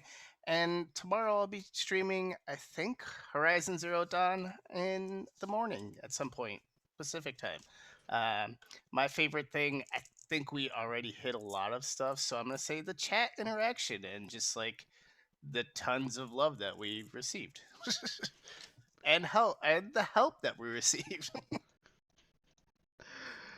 Which I guess leaves me. Hi everyone, my name is Graham, or Graham Crackers with a Z. Welcome to my channel. If this is your first time tuning in, we're happy to have you. Welcome to the family. You're a Gremlin now. But I had the wonderful delight of being the DM of Anarions Rest tonight. If you like seeing my DMing, I don't know why you would, but if you do, you can find me every Tuesday here, where I DM for Shards of Anarion and Anarions Rest. Or you can find me on Fridays, where I play Gaheris Nerthos, a sassy tiefling paladin.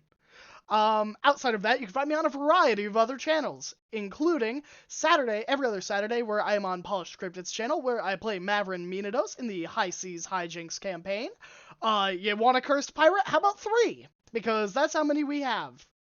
I don't think you'd find a party member in our party who isn't cursed by some deity, item, or bad juju. Outside of that, you can find me on Twitter at GrahamCrackers1. Again, that's with a Z and with a 1. But usually I'll just tell you I love you and that I hope you have a wonderful day, because I think that that's my brand and I'm going to make it so. So, I hope you all have a my favorite part. My favorite part was having all these wonderful people here with me on Tuesday to play.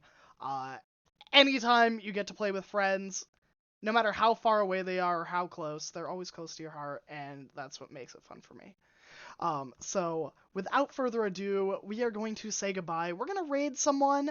Let's see, who can we raid? Let's see here. But we are going to raid someone, and we'll catch you guys all on Friday if you tune in, or we'll catch you on Tuesdays, where we will be back with Shards of Anarion next week at 8 p.m. Eastern Standard. Let's see, let's do Odd Tornado Productions. Let's go say hi to Matt. How about that? Sounds great. Sounds pretty awesome to me. So, if you have those wonderful little Graham hearts, let's raid Matt. Tell him we love him and they're doing great. They are a new D&D game and full of really nice individuals. They like to stop in and say hi, even though they're scared of the internet. So, until next time, love you all deeply and dearly. We will see you soon. We are going to raid in 7 seconds. Remember to spam that heart, and we'll see you later.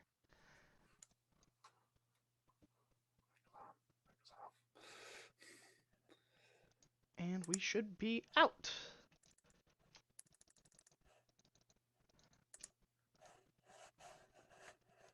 I think we are. Seem to be relatively heavily guarded.